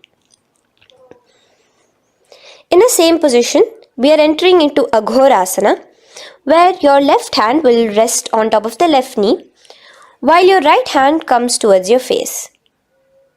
Now, do the Khechari Mudra, where you are bringing your tongue towards the upper palate, gazing towards your third eye. Now, with your right hand, cover your mouth, close the left nostril with your index finger, inhale through the right nostril. Close both the nostrils, hold your breath and exhale through the left nostril in the Abhyantara Kumbhaka. Repeat this on the other side. Visualize yourself as an Aghori, completely dedicated to Paramashiva in Aghorasana. The next asana is Kaneri Pavasana. So you can Distance your feet a little away from your body. As you lean forward, place your elbows onto the soles of your feet and rest your chin on your palms. Gaze at your nose, suck your stomach in Uddiyana Bandha. Here, continuing with the Rechaka Kumbhaka, where your exhalations are prolonged than your inhalations, visualizing yourself as a female elephant drinking water in Kaneri Pavasana. The next asana is Parasana. So now, come to a seated position, raise yourself up and keep your knees raised. Bring your hands underneath your knees, between your calves and thighs, and clasp them together. Interlace your fingers in the Parashamudra in front of your navel. Lift your feet off the mat. Visualize Swamiji, the Supreme Pontiff of Hinduism, in your inner space as you gaze at your nose in Parasana. The next asana we'll be moving into is Gopi Chandasana. Now take your hands out from in between the feet as you let your feet rest on the ground. Take your hands out from underneath your calves. Interlace your fingers around the feet with the soles of the feet together and raise it up towards your chest. Rest your knee on top of your feet. Gaze at your nose. Embody the state and space of a king in Gopi Chandasana. The next asana is Udarasana. So now just quickly release your legs, bring your hands underneath your calves and hold on to your feet again from inside out, both your feet together. Bring your feet up to your chin, resting your chin on top of the interlaced fingers. Bring your feet to your chest, gaze at your nose, visualizing your body, the Supreme Pontiff of Hinduism, free from any defects in Udarasana. Now, in the same position, just lift your legs up towards your head. Let the top of your hands come towards the top of your head, your forehead. And this is Vishishtasana. Visualize yourself excelling in everything in this posture. Now, slowly relax. Keep your hands underneath your shins as you take your hands up to the shoulder, pulling your hand and interlacing your fingers behind your neck. In Bhujasana, visualize yourself as a cobra. The next asana is Kalyanasana. So in the same seated posture, bring your hands around from behind your neck, remove them and put them around your back, interlacing the fingers behind you. Gaze at your nose. Visualize yourself as a beautiful, auspicious goddess in Kalyanasana.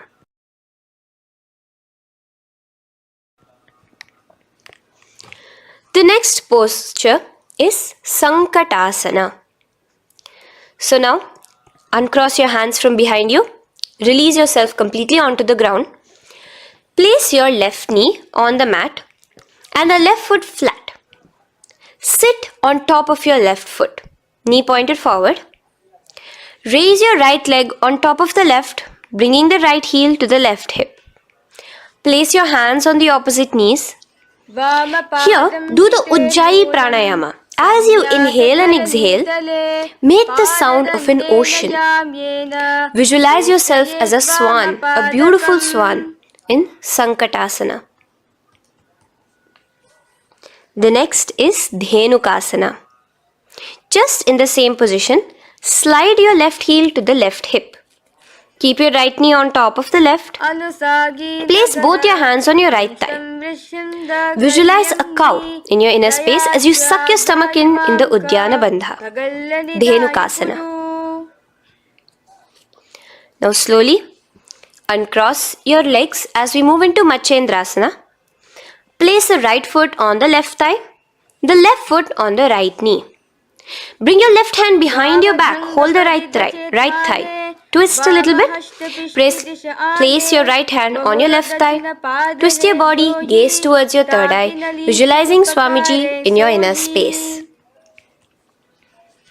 The next asana, Matsyendrasana 2, just untwist your body As you clasp the respective toes of both your feet with your hands, lean forward and down, bringing your forehead to the ground in front of your feet. Visualize Swamiji, the Supreme Pontiff of Hinduism, in your inner space. Raise up now. Keep your legs in the same position. We have the Guru Asana. Interlace your fingers together and place it over the topmost knee.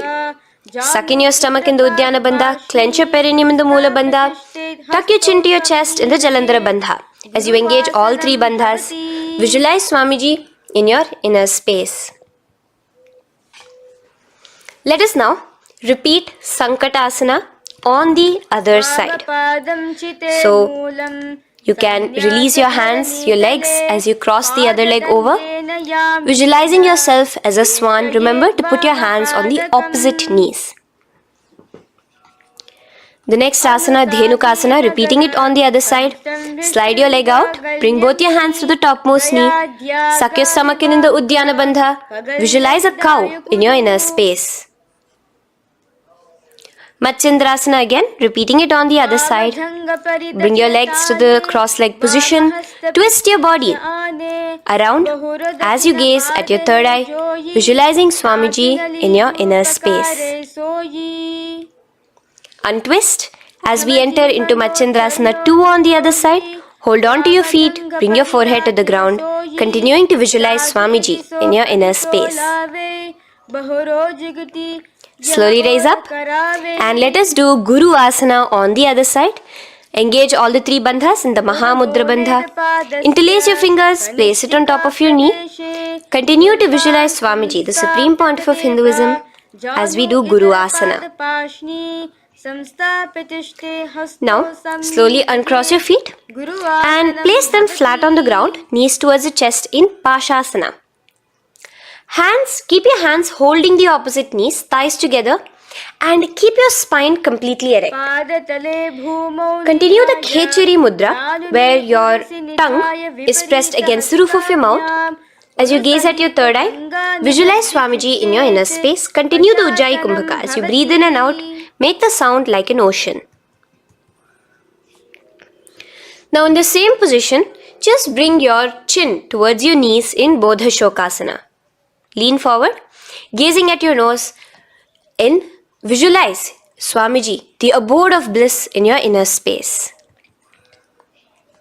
Now raise up and bring your hands, uncross your hands, bring your hands underneath your knees, clasping the opposite elbows in Kurakatasana. Gaze at your nose, visualizing Swamiji in your inner space. Now, in the same position as Kurakatasana, just cross your ankles into Sumatiyasana. Toes pointed upwards. Gaze at the nose. Visualize the great sage and Maharishi Sumati in your inner space. The next asana is Dandasana. Extend your feet out straight in front of you. Keep your arms straight above your head. Interlace the fingers from inside out. Let your wrists point outwards. Engage the Mahamudra Bandha, all the three bandhas. As you gaze at your nose in Dandasana, visualize Swamiji in your inner space. The next is Arambhasana. Now keeping your legs straight, release the Jalandhara Bandha and the Uddiyana Bandha, keeping your perineum clenched in Moola Bandha. Lean forward and down. Hold your big toes in the Prana Mudra with your index and middle fingers. Head to your knees. Do here the Nadi Shodhana Pranayama. Inhale through the left nostril, hold and exhale through the right. Visualize Swamiji in your inner space. The next is Bhidokasana. So, slightly raise your body up and bring your hands underneath your knees, extending your knees slightly up. Keep your heels a bit apart from each other and clasp your feet. Bring your shoulders down, wrapping your hands around your legs. Gaze towards your third eye, visualizing Swamiji in your inner space. So from here, let's enter into Jalandhari Pavasana. So you can actually remain in the same position with your hands underneath your calves and just bring the soles of your feet together. You might want to bring your body closer. Place your head on top of your feet with the palms facing upwards on the ground. Gaze at your nose. Visualize Swamiji in your inner space. Now slowly bring your hands out from underneath and come to a seated position. Stretch your legs out as we enter into Urdhva Paschimottanasana. Here we have a new Kumbhaka, the Pratyahara Kumbhaka, where you will feel your breath coming from your Mooladhara Chakra up to the Brahmarandra above the Sahasrara. This is the Pratyahara Kumbhaka. In Urdhva Paschimottanasana, extend your legs out, lift one foot behind your neck and lean forward and down towards your foot, visualizing Swamiji in your inner space. Now, slowly, keeping your leg behind your neck, lay onto your back as we enter into Anantasana. Hold the foot from the top with the opposite hand. Visualize yourself as infinite, endless, eternal. Gaze at your nose in Anantasana. Just now, in the same position, roll onto your elbow of the hand holding the foot. Gaze at your nose, feeling in complete control like Swamiji in Ankushasana. Slowly remove the leg from behind your neck. Take a moment to stretch, relax. Lay on your back. Bring your knees towards your chest. Bring your hands around, encircling the thighs and the calves with your arms. Roll to the left and right in Drishasana, visualizing Swamiji in your inner space. The next asana is Urdhva Paschimottanasana. On the other side, let us repeat it. Raise up to a sitting position and bring the other foot behind your neck. Lean forward and down, clasping your foot. Repeating Anantasana on the other side. Lay on your back. Bring the opposite hand to the foot. Gaze at your nose. And continuing to gaze at your nose, roll onto the elbow as we repeat Ankushasana on the other side. Now, you can release your foot and try to remain in the same position without removing the leg from behind your neck as you bring the other leg too to cross behind your neck with both your legs behind your head. Laying on your back, bring both your hands to clasp behind your back. Gaze to your nose, visualizing Swamiji in your inner space in Yoga Nidrasana. As we enter into Atma Ramasana, in the same position you can uncross your hands from behind your back. Bring it up, continuing to keep it underneath the legs. Just clasp it behind your neck. So you can bring your legs out from behind your neck. Just let your hands interlace behind your neck, gazing to your nose, visualizing the Atma Rama, Bhagavan Mahavishnu within you as your soul blessing you, as you gaze at your nose in Atma Ramasana. Now, you can release your hands and legs. Continue to lay on your back as we enter into Kochikasana. Bring your knees to your chest with the soles facing upwards. Extend your arms sideways as you gaze towards your third eye, visualizing Swamiji in your inner space. Now, from Kochikasana, keep your arms reached out to the sides at shoulder level. As we enter into Jatara Parivriti 1, keep one knee bent, twist it and bring it to the ground on the opposite side with the other leg extended straight. In Jatara Parivriti 2, keep both the knees bent to one side. And in Jatara Parivriti 3, keep both the legs straight to one side. Throughout this, keep your head looking in the opposite direction. And let us repeat this on the other side. You can bring your knees back to your chest. Let your legs out, go to the other side and do Jatara Parivriti 1, 2 and 3. The next asana is Dvipada Pitham. So now from Jatara Parivriti you can bring your feet down, lay on your back with your knees pointed upwards, feet flat on the ground. Extend your hands holding your ankles. And lift your hips up. Engage the Jalandhara Bandha automatically as you raise your hips up, gaze at your nose, visualizing yourself as a bridge in Dvipadapitham. Now in Paryankasana, so you can lay back onto the ground and place your feet flat. Bring your arms over your head, placing the hands flat near your shoulders with the fingers pointing towards the feet. Lift your entire body up and off the ground in Paryankasana as you visualize yourself as sturdy as stone furniture. Lay back down slowly as you bring your hands out. Keep your knees to your chest here and your hands on the shoulders as we enter into Svottanasana. Visualize you're laying on your back as a playful dog. Move your hips in the circular motion. Do the Sahaja Kumbhaka. Now let us enter into Viparita Karani. First, bringing your arms out from behind your shoulders. Let your arms be extended by the side of your body. Use the strength of your arms, palms flat on the ground, to push your body, your upper body, your lower body off the mat. And keep your legs straight above you, extended. Move your legs around and around in Viparita Karani. Automatically the Jalandhara Bandha is engaged. Breathing during the Jalandhara Bandha is the Murcha Kumbhaka. Visualize Swamiji in your inner space. The next is Viparita Karani 2. In the same position, just stop the rotational movement of your legs. Visualize Swamiji in your inner space. Now, as we enter into Langalasana, just let your feet from the top rest onto the ground above your head. Interlace your fingers in the Parashu Mudra behind your body. Visualize yourself as a plow in Langalasana, continuing to engage the Jalandhara Bandha. Bhumim karshayet Langalasanam bhavati. Now, in Shaita Paschimottanasana, bring your hands out from behind your body and hold on to the toes above your head. Keep your legs and hands completely straight. Visualize Paramashiva as Shaita Paschimottanasana is one of the 84 different asanas directly revealed by Paramashiva himself.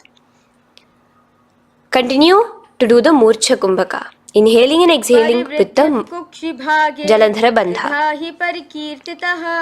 Clasping your toes now, spread your feet wide apart from each other in Supta Konasana. Visualize Swamiji in your inner space. Bring your feet back together as we enter into Chakrasana. Clasp your ankles, keeping your legs and hands completely straight above your head. Visualize yourself as a chakra, a wheel in Chakorasana. Now slowly rest your back onto the ground. Keep your legs raised up in Supta Prasarita Padangushtasana. Clasp the respective toes in the Prana Mudra with your index and middle fingers and spread your legs out wide apart from each other. Visualizing Swamiji in your inner space, restart the Ujjayi Kumbhaka where you're inhaling and exhaling, making the sound of an ocean. Bring your feet together in Supta Padangushtasana in the same position, continuing to visualize Swamiji in your inner space.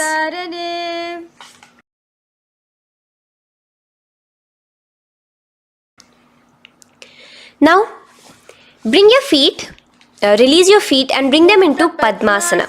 As you lay flat on your back in Matsyasana, hold the opposite elbows over your head, gazing at your nose. Visualize Matsya Avatara, the fish form of Bhagavan Mahavishnu. Now in the same position, put one hand over the other, extended straight above your head.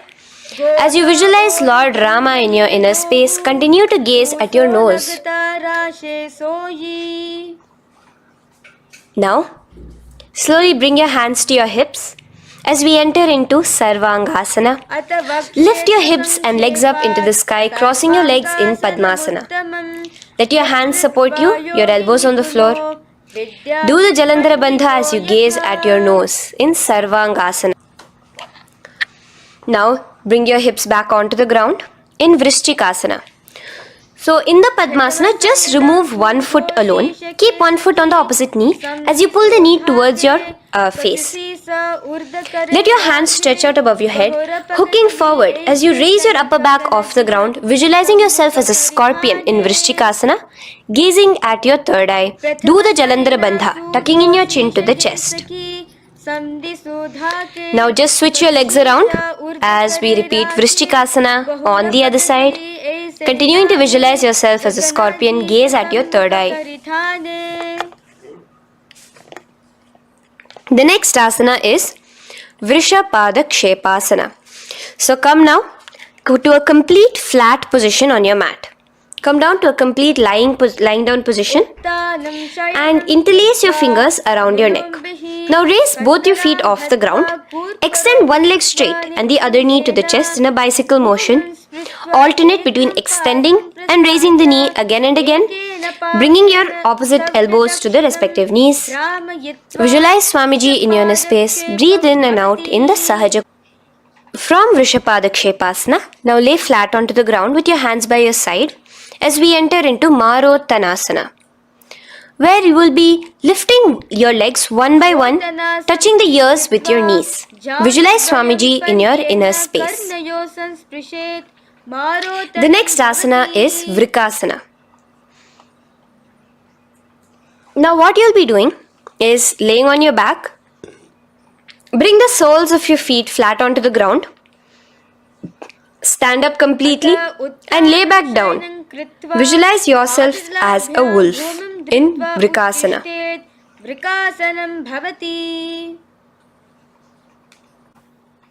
Now come back to a seated position as we enter into Luthasana, where you are going to be quickly throwing your legs above your head as you roll over completely, finishing in a prone position. Do this a couple of times. Come forward, roll over. Come forward and roll over again. Visualize Swamiji, the Supreme Pontiff of Hinduism, in your inner space. Now, take a moment to relax. Lay on your belly with your toes extended in Sarathasana. Keep your hands onto the ground by your shoulders. Now here, contract your lips and make a sound like a flute, whistling while inhaling. Visualize yourself as a ratha, as a chariot carrying warriors into battle for dharma on your back. Now from Sarathasana, let us enter into Dehal Ullanghanasana. So place your palms on the ground and bring yourself to a plank position. Jump your leg forward and back between your arms, visualizing Swamiji in your inner space. Jump forward now. When your legs are between your hands, stand tall. Holding your toes with your hands, walk back and forth. Visualize yourself as a wise 60-year-old elephant in Jatyasana.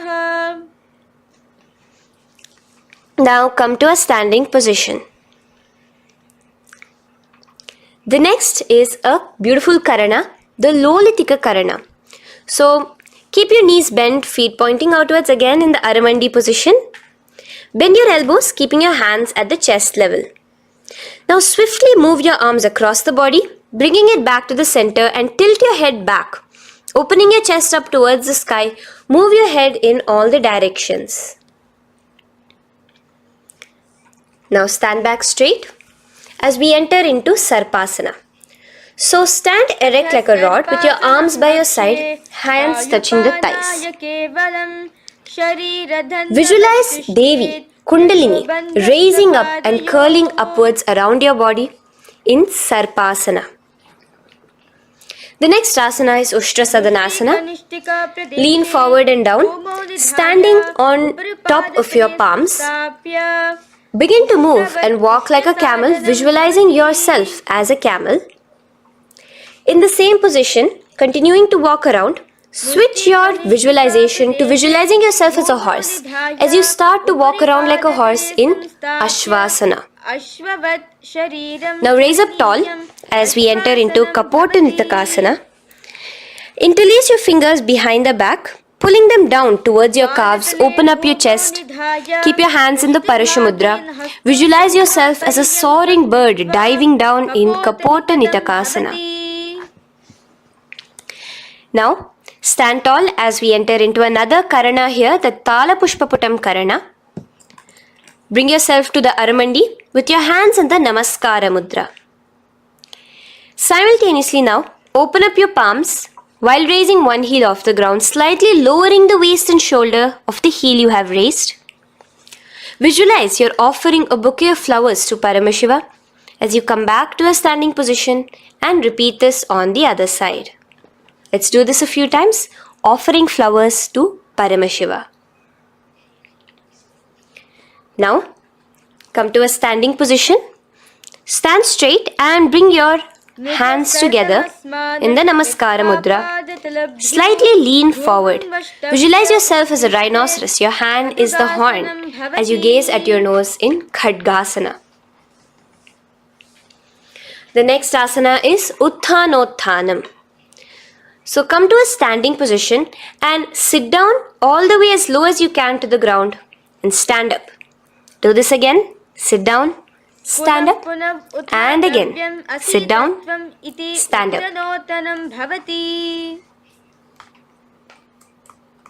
As you gaze at your nose throughout this. The next asana is Musalasana. Now come back to a standing position, raise your hands above your head, tall as you jump up and down repeatedly. Visualize yourself as a mace. Jump here in Musalasana.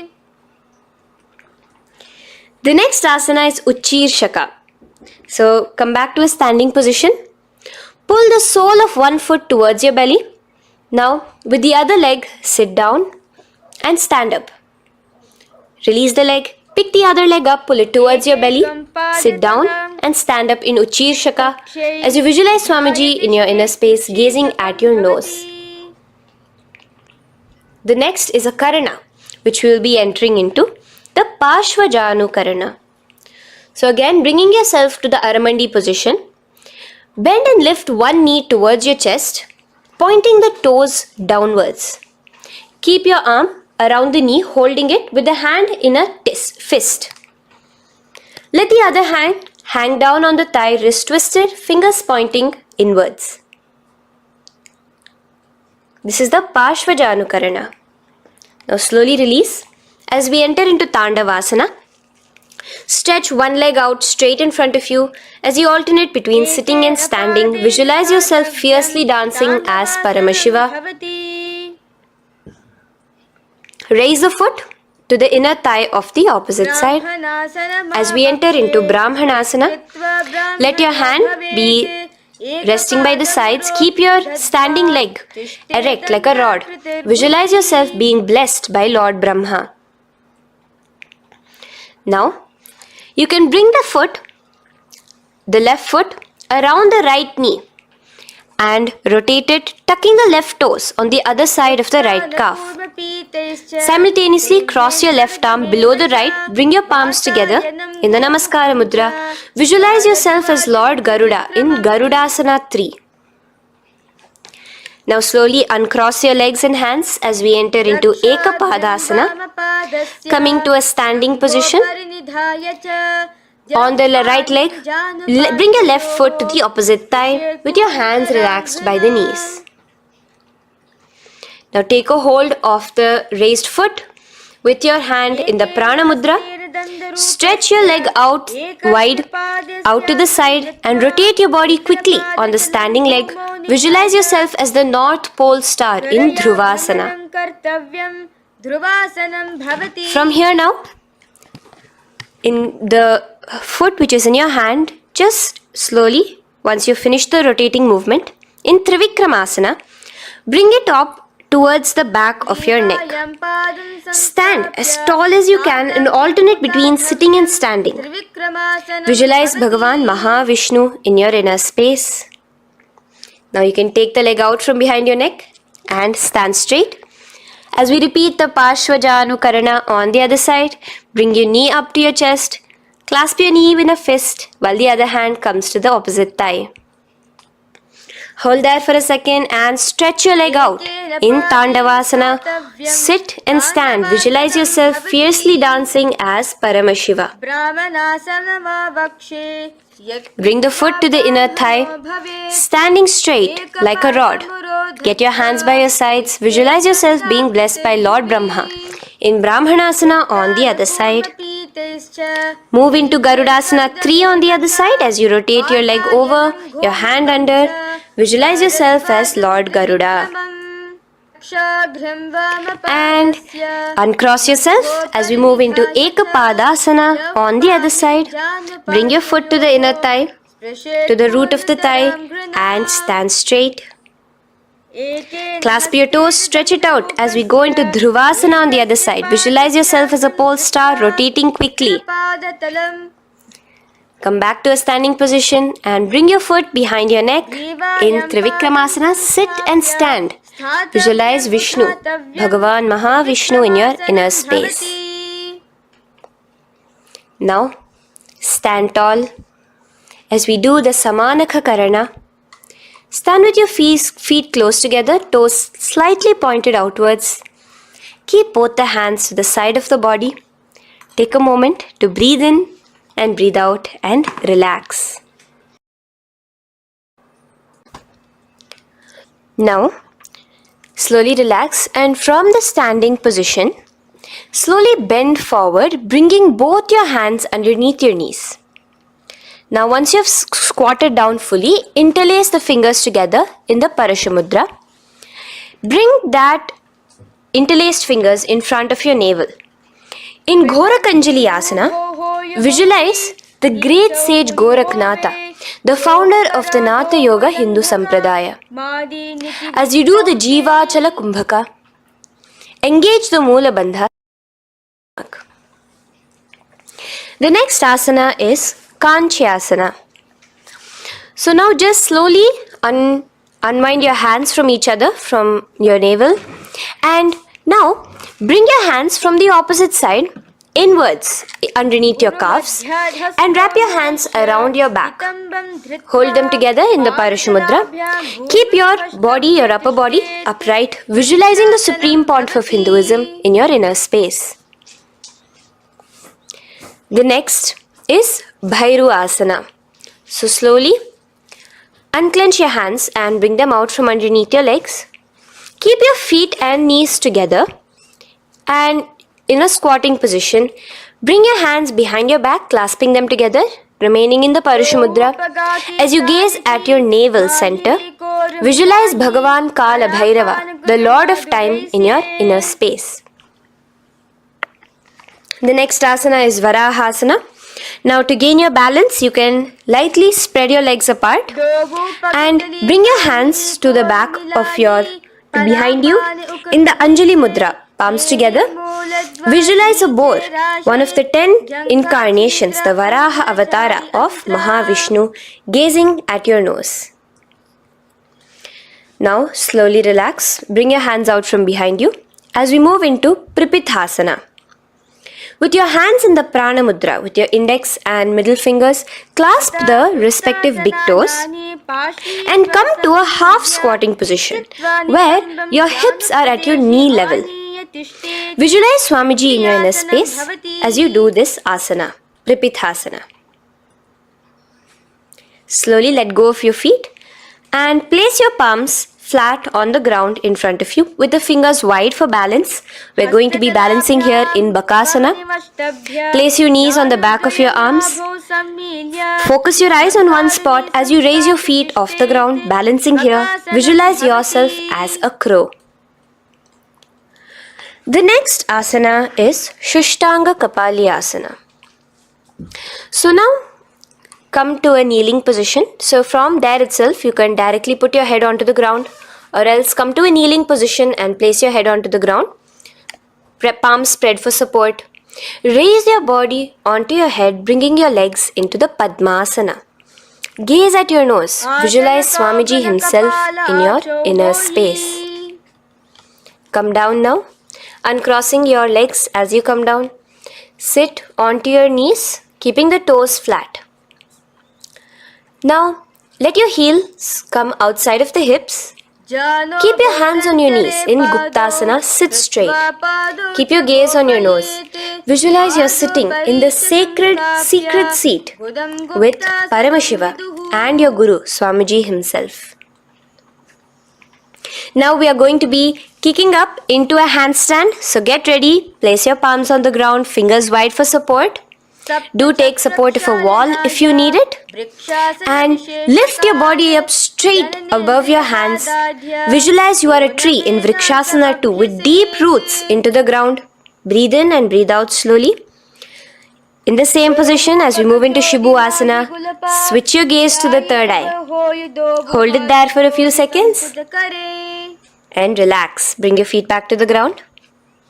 Now lay flat onto the ground in a plank position and slowly lower your body towards the ground and push yourself up again. In Matsyasana 2, go down and come up, visualizing yourself as a fish.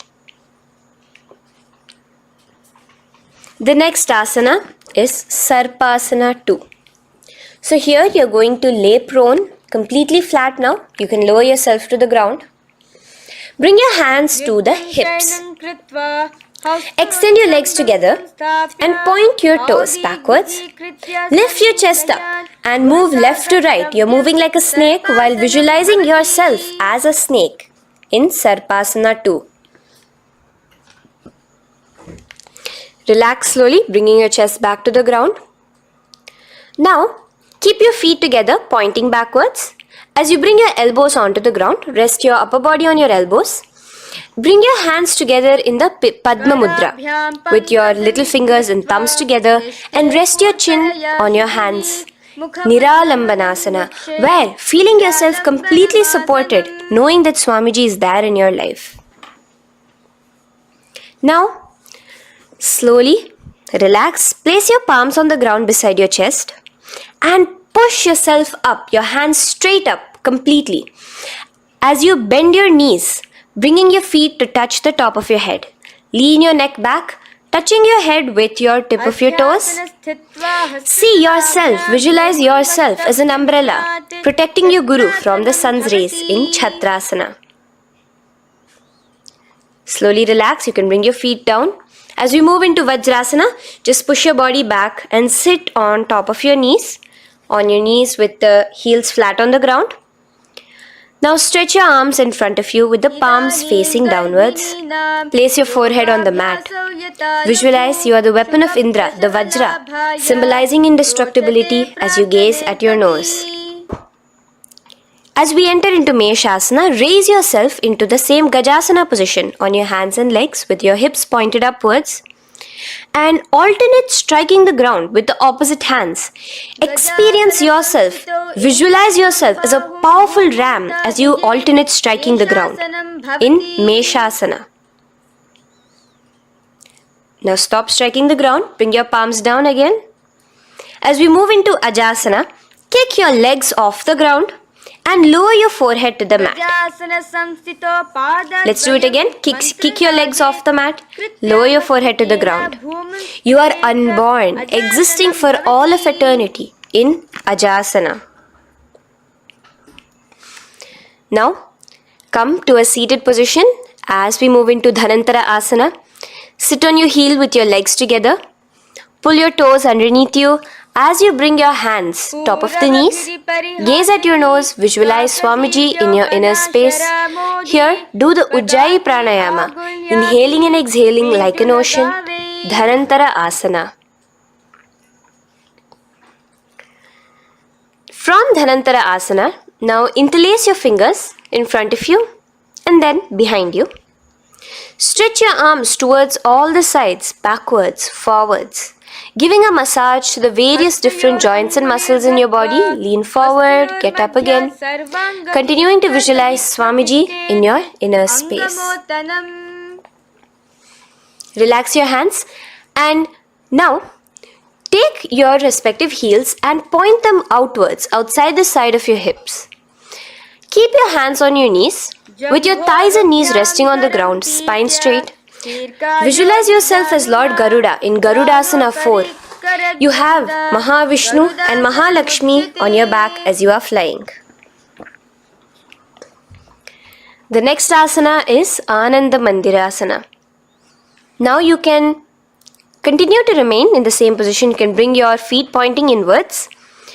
Use your hands to clasp underneath your ankle. Make sure your knees are spread out wide.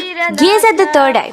Visualize residing in the blissful space of a temple. You are in a temple in Ananda Mandirasana. Now, as we move into Mandukasana, keep your knees wide and sit on top of your ankles. Your hands underneath your knees. Gaze to your nose. Visualize yourself as a frog. Suck in your stomach in the Uddiyana Bandha. And remember to do the Manduki Mudra, your tongue, your frog-like tongue, catching the nectar dripping from the Sahasrara Chakra in Mandukasana 2. Now, as we move into Narasimhasana, tuck your toes in and sit on top of the heels. Place your palms on the ground, spread your fingers wide and spread your knees apart onto the ground too. Gaze towards your nose, stick out your tongue and exhale forcefully, visualizing the Narasimha Avatara, the form of Mahavishnu as a half lion and half man. Now just raise up, bring your hands off the ground. Here we'll be doing a new pranayama, which is the Bhishraka pranayama, as we enter into Bhishrakasana. So continue to keep your knees and feet on the floor. As you bring your hand up to your face, make a hollow of your palms and place it over the mouth. Keep your thumbs under your teeth and close your lips. Gaze to your nose. Inhale through your left nostril, exhaling through the mouth. Gaze at your nose again. Visualize yourself as Devi, presiding over any and all minuscule fears you may have within you. Now moving back into the Ujjayi Pranayama, let us do Makadasana. So you can take your hands off your face and slowly remaining in the same position, bring it to your armpits. Bring your fingers to your armpits. Imitate as if a monkey is scratching. As you gaze to your third eye, visualize yourself as a playful monkey in Makadasana. From Makadasana, let's move into Vajra Sangharasana. So you can slowly lift your knees off the ground, just balancing on your toes, sitting on the heels. Bring your hands behind your back and clasp the opposite elbows. Gaze to your nose, embody a diamond. Visualize yourself as a diamond-like strength for yourself and your Sangha. The next asana is Khanjanasana. So now you can uncross your hands. Rest on top of the heels with your knees on the ground. Keep the toes down, ankles crossed behind. Place your palms on the mat to your side. Suck your stomach in the Uddiyana Bandha as you gaze at your nose in Khanjanasana. Now, you can uncross your ankles and just sit with your toes flat. Keep your knees wide on the floor. Rest your hands on the knees.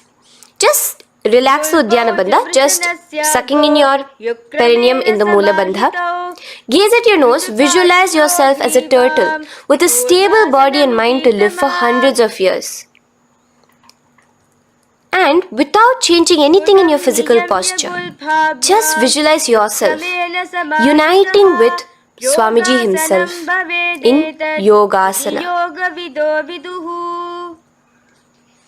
Now, raise up onto your knees, cross your ankles behind your back until the feet are coming towards the opposite knees. Now, bring your hands behind you and hold on to the calves with the fingers inside, the thumbs outside. Gaze at the third eye as you visualize yourself in a space of oneness with Paramashiva himself as Swamiji. Now you can uncross your ankles, come back to us standing on your knees as we enter into Ushtrasana 2.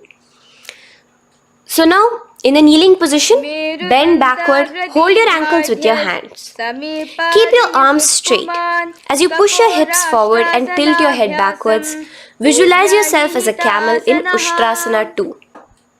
Slowly, in the same position, lower yourself onto your back in Jatyasana 2. As you are lowering yourself, experience yourself as a blooming lotus. Bring your head, the back of your head onto the mat. Gaze to your nose. Now, let's move into Viratasana. So, try your best to do this without the support of your hands, but you can use your hand support if needed as you raise up from Jatyasana and back down. Raise up and go back down as you gaze at your nose. Raise up and go back down. Visualize Swamiji in your inner space. Now from Viratasana, raise your hips up higher, bringing your forearms onto the mat behind you in a short back bend posture. Hold the back of your heels in Kapotasana. Visualize yourself as a beautiful dove, a Kapota, in your inner. As we move on from Kapotasana into Varasana. So stand upright on your knees with the toes tucked. Hold your arms with the opposite hands. Gaze at your nose. This is the boon fulfilling posture. Visualize your boon becoming a reality directly from Paramashiva himself in Varasana. Now, keeping your knees together, toes tucked, just lean forward, bringing your head onto the mat, holding your head with your hands. Visualize yourself as a boar, as the Varaha avatar of Bhagavan Mahavishnu in Varaha Asana 2. Now, just kick your legs off the ground as we enter into Mundasana. Raise yourself up into a headstand posture, visualizing yourself as a lopped tree. Gaze at your nose. Breathe in and out in the Sahaja Kumbhaka. Slowly come down now. Relax. Come to a kneeling posture. Sit on your heels. Bring your head down beside your knees, your elbows adjacent to the knees, your hands holding your head. Exhale through your mouth as you gaze at your nose, visualizing Swamiji in your inner space in Andhasana. Now from here, push yourself off the mat as you come lying prone on your belly. Let your arms be extended straight out and together lift your thighs, arms and chest off the ground, stretching your body, balancing there. Visualize yourself as a locust in Viparita Shalabhasana. The next asana is Kapalasana. So slowly lower yourself back to the ground. Now laying on your belly, bring your arms to your side, palms downwards. Keep your forehead on the ground and your chest on the mat. Only lift your legs up into the air. Only your legs are lifting up. Visualize yourself as a skull. You are a mind with purified thoughts, a strong will to attain enlightenment in Kapalasana. The next asana is Akasha Kapotasana. So now, in the same position as you are, let your arms be straight out behind you. As you kick your legs up and over your head, bring your feet slowly to the mat in front of you. Push yourself, balance there. Visualize yourself as a free and open flying dove in Akasha Kapotasana. Bring your legs back out as you lay flat on the mat. Now push yourself onto your knees. Place your forearms on the ground and your chest down such that your navel is touching your knees. Be sturdy, visualizing yourself as a sparrow in Chatakasana. The next asana is Vrishchikasana 2. So your forearms are on the ground. Now slowly raise to your toes and kick your legs off the mat. Slowly lowering your legs to your head. Visualize yourself as a scorpion as you balance in Vrishchikasana 2. Slowly release yourself, coming back to the ground as we enter into Vrishasana. Sit down on top of your right heel and let your left foot remain outside of the hip, the ankle to the side. Place your hands on the mat, visualizing yourself as a bull in Vrishasana. Now, bring both your knees underneath you, sit on both your heels, cross your left leg over top of the right lightly and in Lolasana, push yourself off the ground. Your knees are off the ground, you're just balancing on your hand above the mat. Visualize Swamiji in your inner space. Lower down now. Bring the left foot now outside. Bring the right foot out and sit on your left heel now. As we do Vrishasana on the other side, visualize yourself as a bull. From here, let us get into a very powerful asana, Balagunasana. So, place your left toes on the ground, sit on the heel of your left foot. Place the right foot flat with the knees raised towards your chest. Maintain your palms on the respective knees. Be upright. Visualize Balagunahai, one of the 84 siddhas in your inner space in Balagunasana.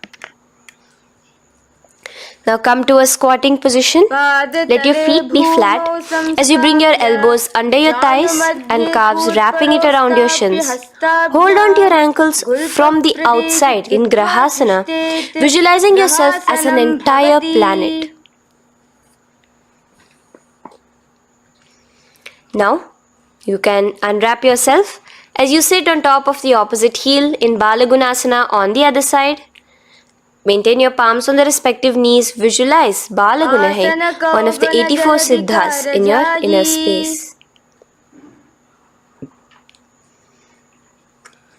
Now, sit upon both the toes with the heels up and knees off the mat, knees pointing forward. Now, keep your hands downwards on the respective knees. Keep your spine upright as you visualize Swamiji in your inner space in Utkatasana. The next asana is Vajra Sangharasana. Just spread your knees out wide in Utkatasana. Spread your knees out wide. Clasp the elbows behind your back. Visualize Swamiji in your inner space in Vajra Sangharasana too. The next asana is Anilasana. Now, sit with your feet hip width apart. Bring your hands under the soles of your feet from inside. Your palms facing downwards. Step onto your hands. Keep your arms straight, elbows together at the navel. Gaze to your nose. Visualize yourself able to consume and live off of air alone in Anilasana. The next is Padukasana. So from Anilasana, you can release your hands. Place the back of your hands on the mat with your fingers facing upwards. With your fingers facing towards your body, palms upwards. Step your feet on top of your hands and wrap your hands around your feet like a shoe. Walk around. Visualize you're wearing padukas, walking across the length and breadth of the world in Padukasana. Now bring your palms onto the ground. Stop moving around as we move into Kukutodana. Kick your feet up into the air and let them fall back down. Let's go up again and come down. Kick up and go down. Visualize yourself as a rooster in Kukutodana. The next is Viparita Nrityasana. So as you're kicking yourself up, you can go up into a complete handstand posture, which is Viparita Nrityasana. Do take support if needed. And move around on your two hands as if you are dancing in Viparita Nrityasana. Slowly come back down to a standing position. Lean forward and let your feet be slightly apart from each other. Bring one palm down on the mat with the arms straight. Bring the opposite hand to your head and be stable in Kunjarasana. Now just put that hand down as you bring the other hand to your head, repeating Kunjarasana on the other side. Be stable here. Now you can squat back down onto the ground. Keep your feet flat. Hold your respective ankles and lift your feet off the ground in Kadambasana. Visualize yourself as a Kadamba tree, a pious tree that promotes a long life. The next asana is Pavanamuktasana. Now sit back down onto the ground. Bring your knees towards your chest. Let your hands wrap around your knees, hold it close to your body. Visualize all the excess vata, air, just balancing and releasing in your system in Pavanamuktasana. Now, let us move into Chakorasana. So first stretch your legs out in front of you. Bring one leg behind your head. Now place both hands on the ground and lift your body off the ground while lifting the other leg too, up straight. Visualize yourself as a powerful source of energy. Gaze at your third eye in Chakorasana. Slowly relax back down. Now hold your left toes with the left hand, index and middle fingers. Pull the foot to the left ear. We are entering into Dhanurasana 2. Extend your right leg out, keeping straight. Hold the big toe with your right hand. Visualize yourself as a bow in Dhanurasana 2. The next is Ashtavakrasana.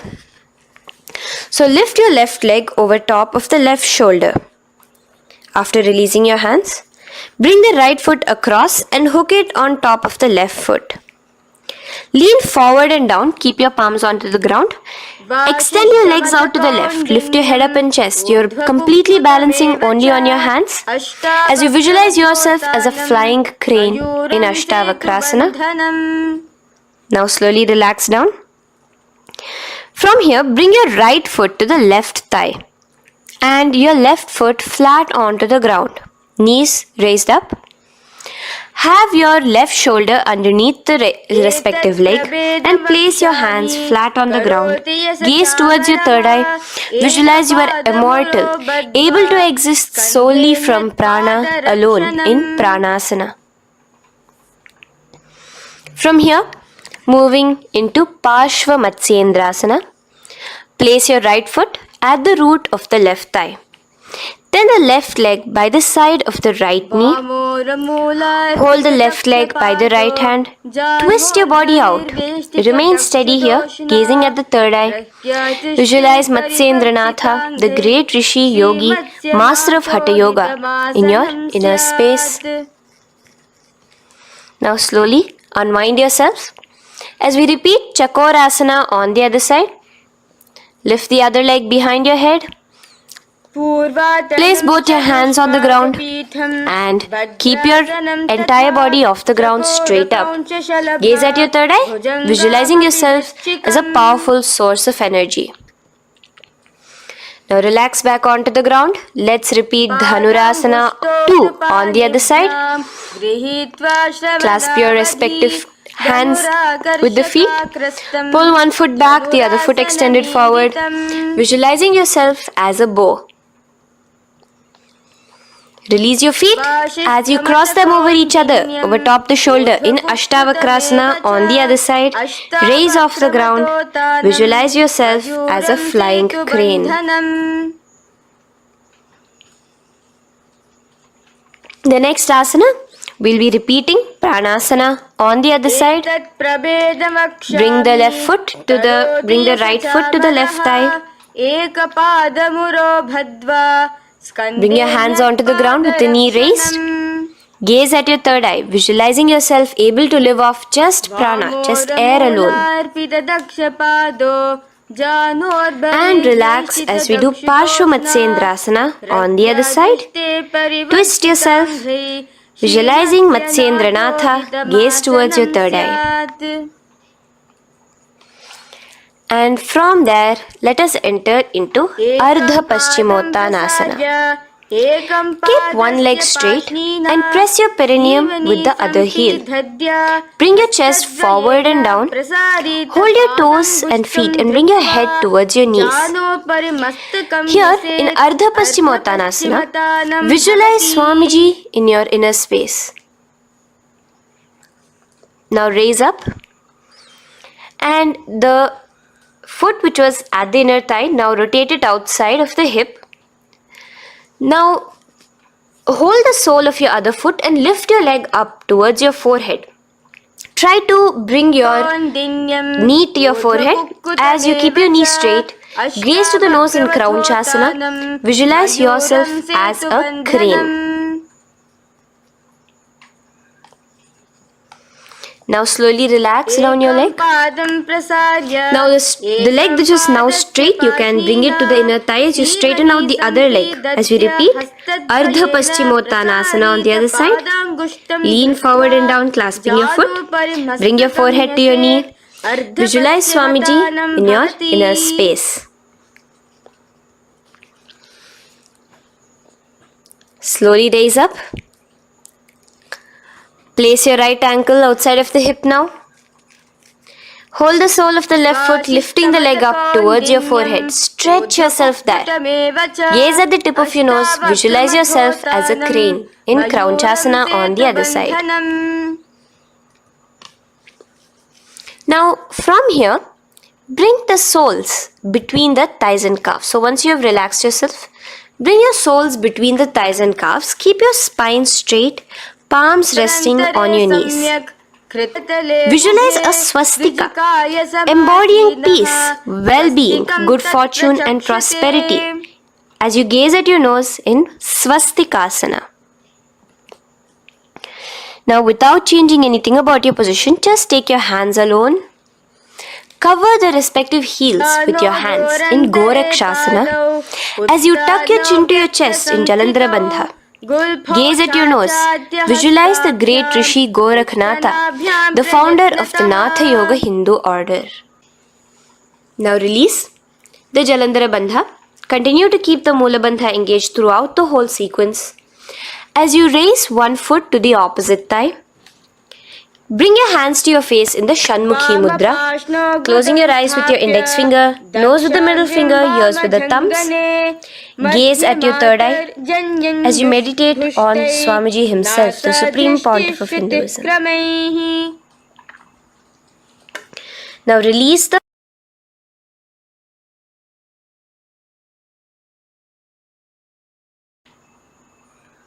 Shanmukhi Mudra.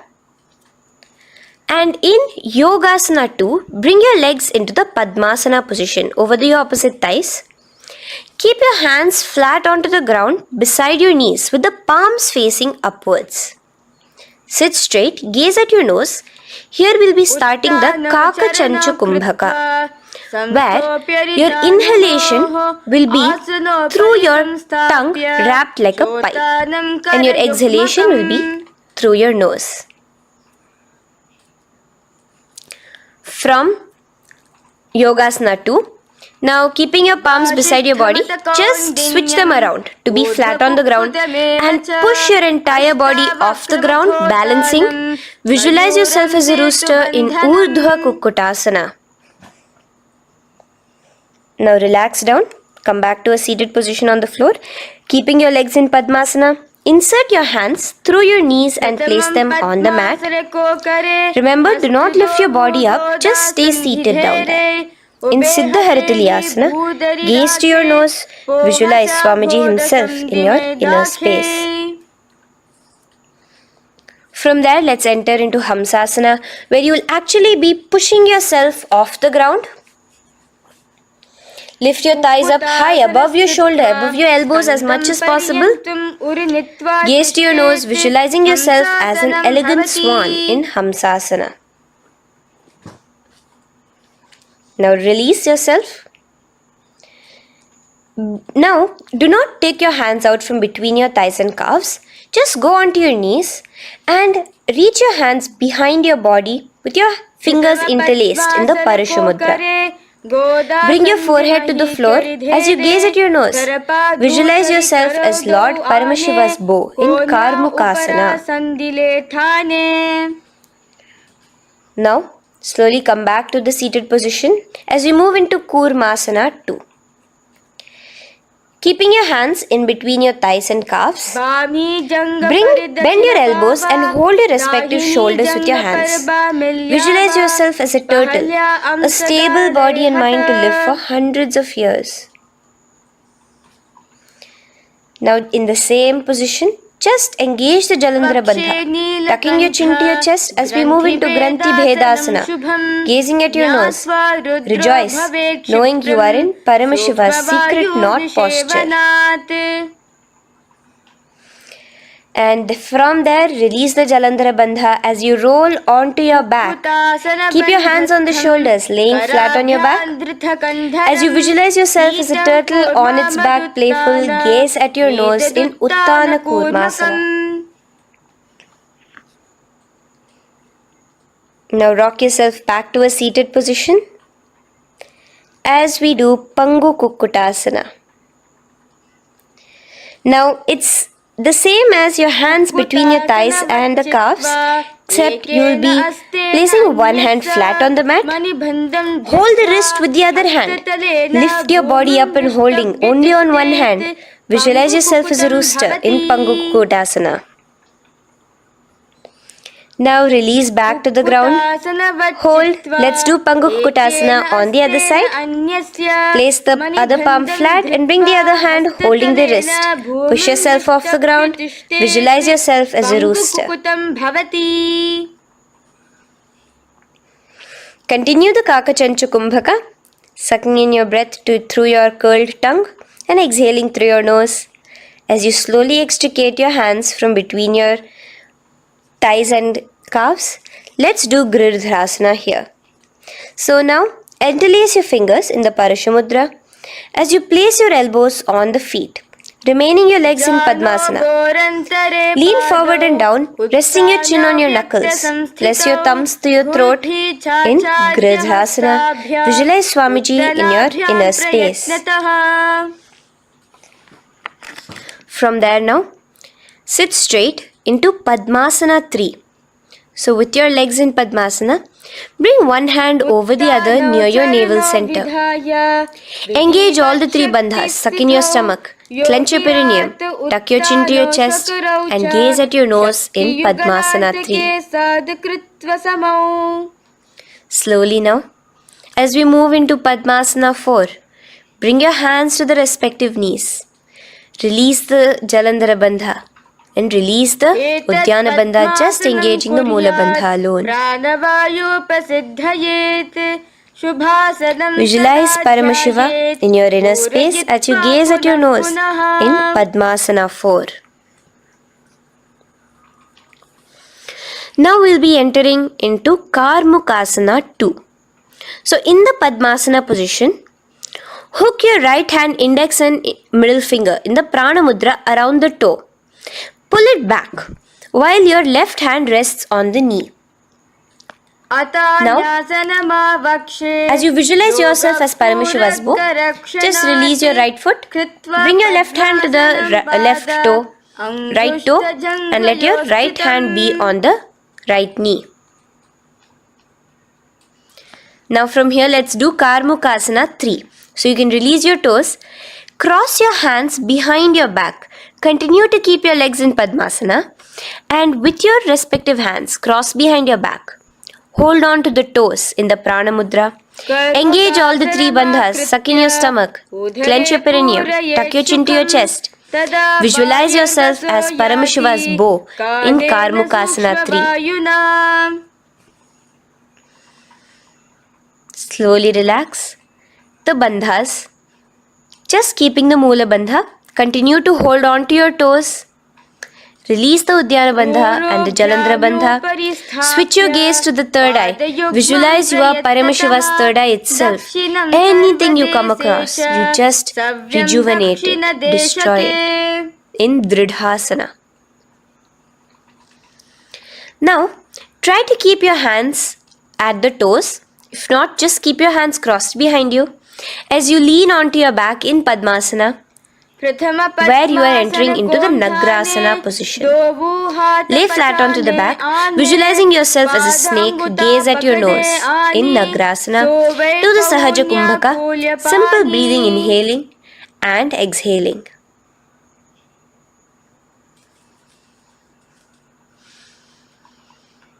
Now bring your knees to your chest. Let your hands wrap around your knees. Slowly uncross your Padmasana and bring your knees to your chest. Bring your hands to the Parashamudra, the fingers interlocked on top of your knees. As you pull your chin up to your knees, visualize yourself as a ball in Kandukasana. Now relax. Bring your feet onto the ground. the knees pointed upwards in Urdhva Pavanasana. As you interlace your fingers, bring the interlaced fingers behind your head. Laying down, gaze at your nose in Urdhva Pavanasana. The next asana is Marakata Pithasana. Now, from behind your head, take your hands out and clasp onto your feet. Just step lightly onto your palms. As you push your hips up into the sky, automatically engaging the Jalandhara Bandha. Visualize yourself as a powerful alpha ape in Marakata Pithasana. In the same position now, bring your hands to your hips as we enter into Uttanashiki Pitakasana. Let your weight rest on your elbows as you stretch your legs out straight. Gaze at the nose. Visualize Swamiji in your inner space. From there, continuing to rest on your elbows, kick your feet up high into the sky in Narakasana. Stretch your palms out behind you flat on the ground. Balance there. Visualize yourself blissfully traveling through hell unscathed in Narakasana. Bring your hands to your hips now as we move into Tiryanaukasana. Angling your legs down at an angle, visualize yourself as a boat crossing the ocean of samsara in Tiryanaukasana. Now from there, come back straight as we enter into Dhwajasana. Keep your legs up high above your body, your hands stretched out down behind you. As you push yourself up, visualize where KAILASA's flag respected across all nations in Dhwajasana. Hold there for a few seconds.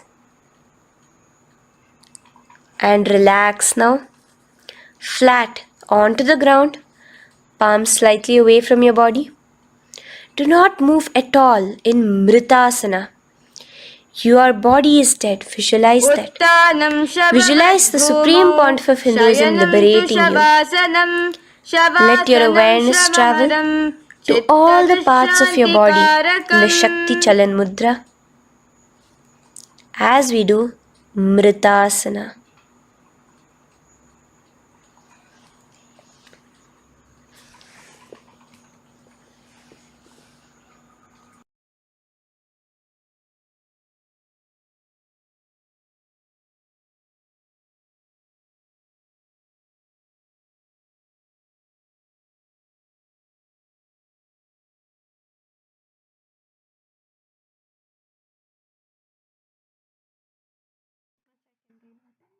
Om Purnamadah Purnamidam Purnat Purnamudachyate Purnasya Purnamadaya Purnameva Vashishyate Om Shanti Shanti Shantihi Harihi Om Tat Sat Sarvam Bhagavat Shri Nithyananda Paramashiva Padukarpanamastu Om Nithyanandam.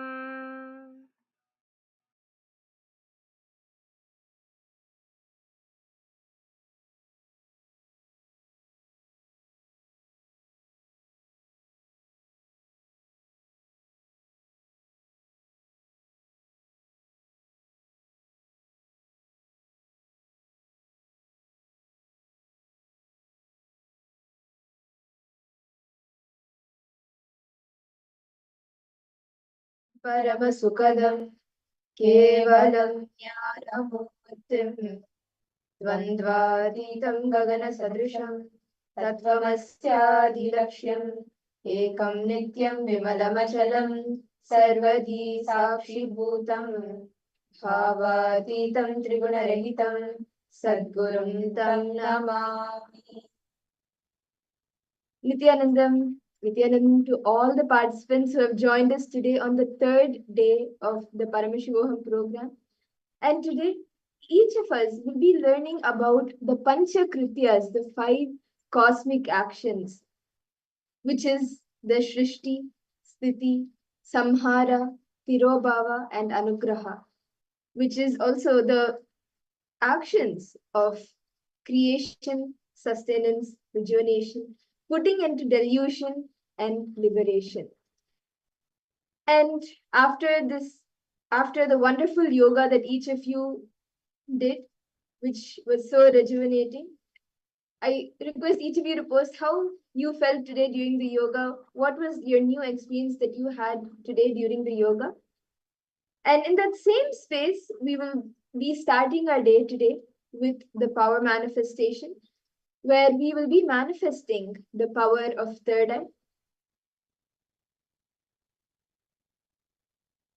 Today, as all of us are preparing ourselves to understand, to learn about Jiva, Jagat, and Ishvara, we are going to be preparing ourselves to understand what is the exact science, how you can apply the principles of Jiva, Jagat, and Ishvara to manifest your ultimate reality. What is it that you would need? We're going to be learning in detail about each aspect of this. And like Mamadura just shared, we're going to be starting with manifesting the power of third eye. And today, we're going to be beginning with manifesting the ability to see and identify any shapes that is projected to you all. Yesterday we did colors. Today we're going to be projecting a shape, any random shape, okay? And what I'm going to request all of you to do is, you're going to try and replicate that shape, draw it out. So you're going to draw the shape that you're seeing, and you can see squares, triangles, rectangles, octagon, anything that you want, right? So you are going to be what Swamiji is revealing to you. Understand, it's not about what is projected that determines you see or not. You should know whether you're seeing colors, shape, letters, numbers, or you're seeing 500 kilometers far away from you. Everything needs the exact same energy in you. There's no quality difference will not be there based on what you see. The quantity will not affect the quality. But your space, your feeling connection, that is the key. That will influence and impact what you see as reality outside. So now can I request each of you to bring your eye bands to close your eyes if you don't have it yet, and you can come settle down and you can wear the eye band. And we will be projecting a shape for all of you. And you can even get your paper and pen or pencil and start replicating the shape. Whatever you see, whatever Paramashiva, whatever Swamiji shows you in your third eye, whether any shape and any color, please draw it on the paper. We will now be projecting the shape for all of you. I request all the participants to please blindfold yourself. And the Mahavakya. Identify what is the exact shape being projected. Spiritual powerful cognition. Chant this Mahavagya.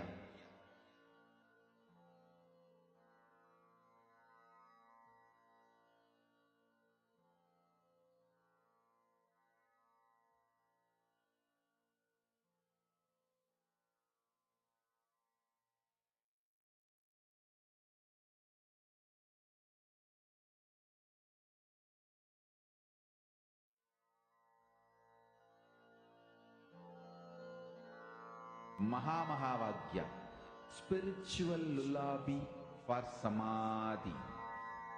And Suprabhatam, wake up call, wake up song for Paramashiva. For Paramashiva to manifest.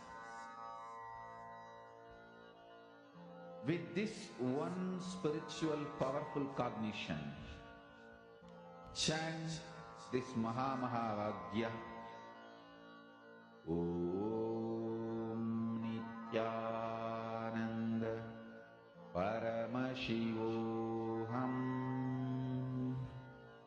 Om Nithyananda Paramashivoham. Om Nithyananda Paramashivoham. Om Nithyananda Paramashivoham. Om Nithyananda Paramashivoham.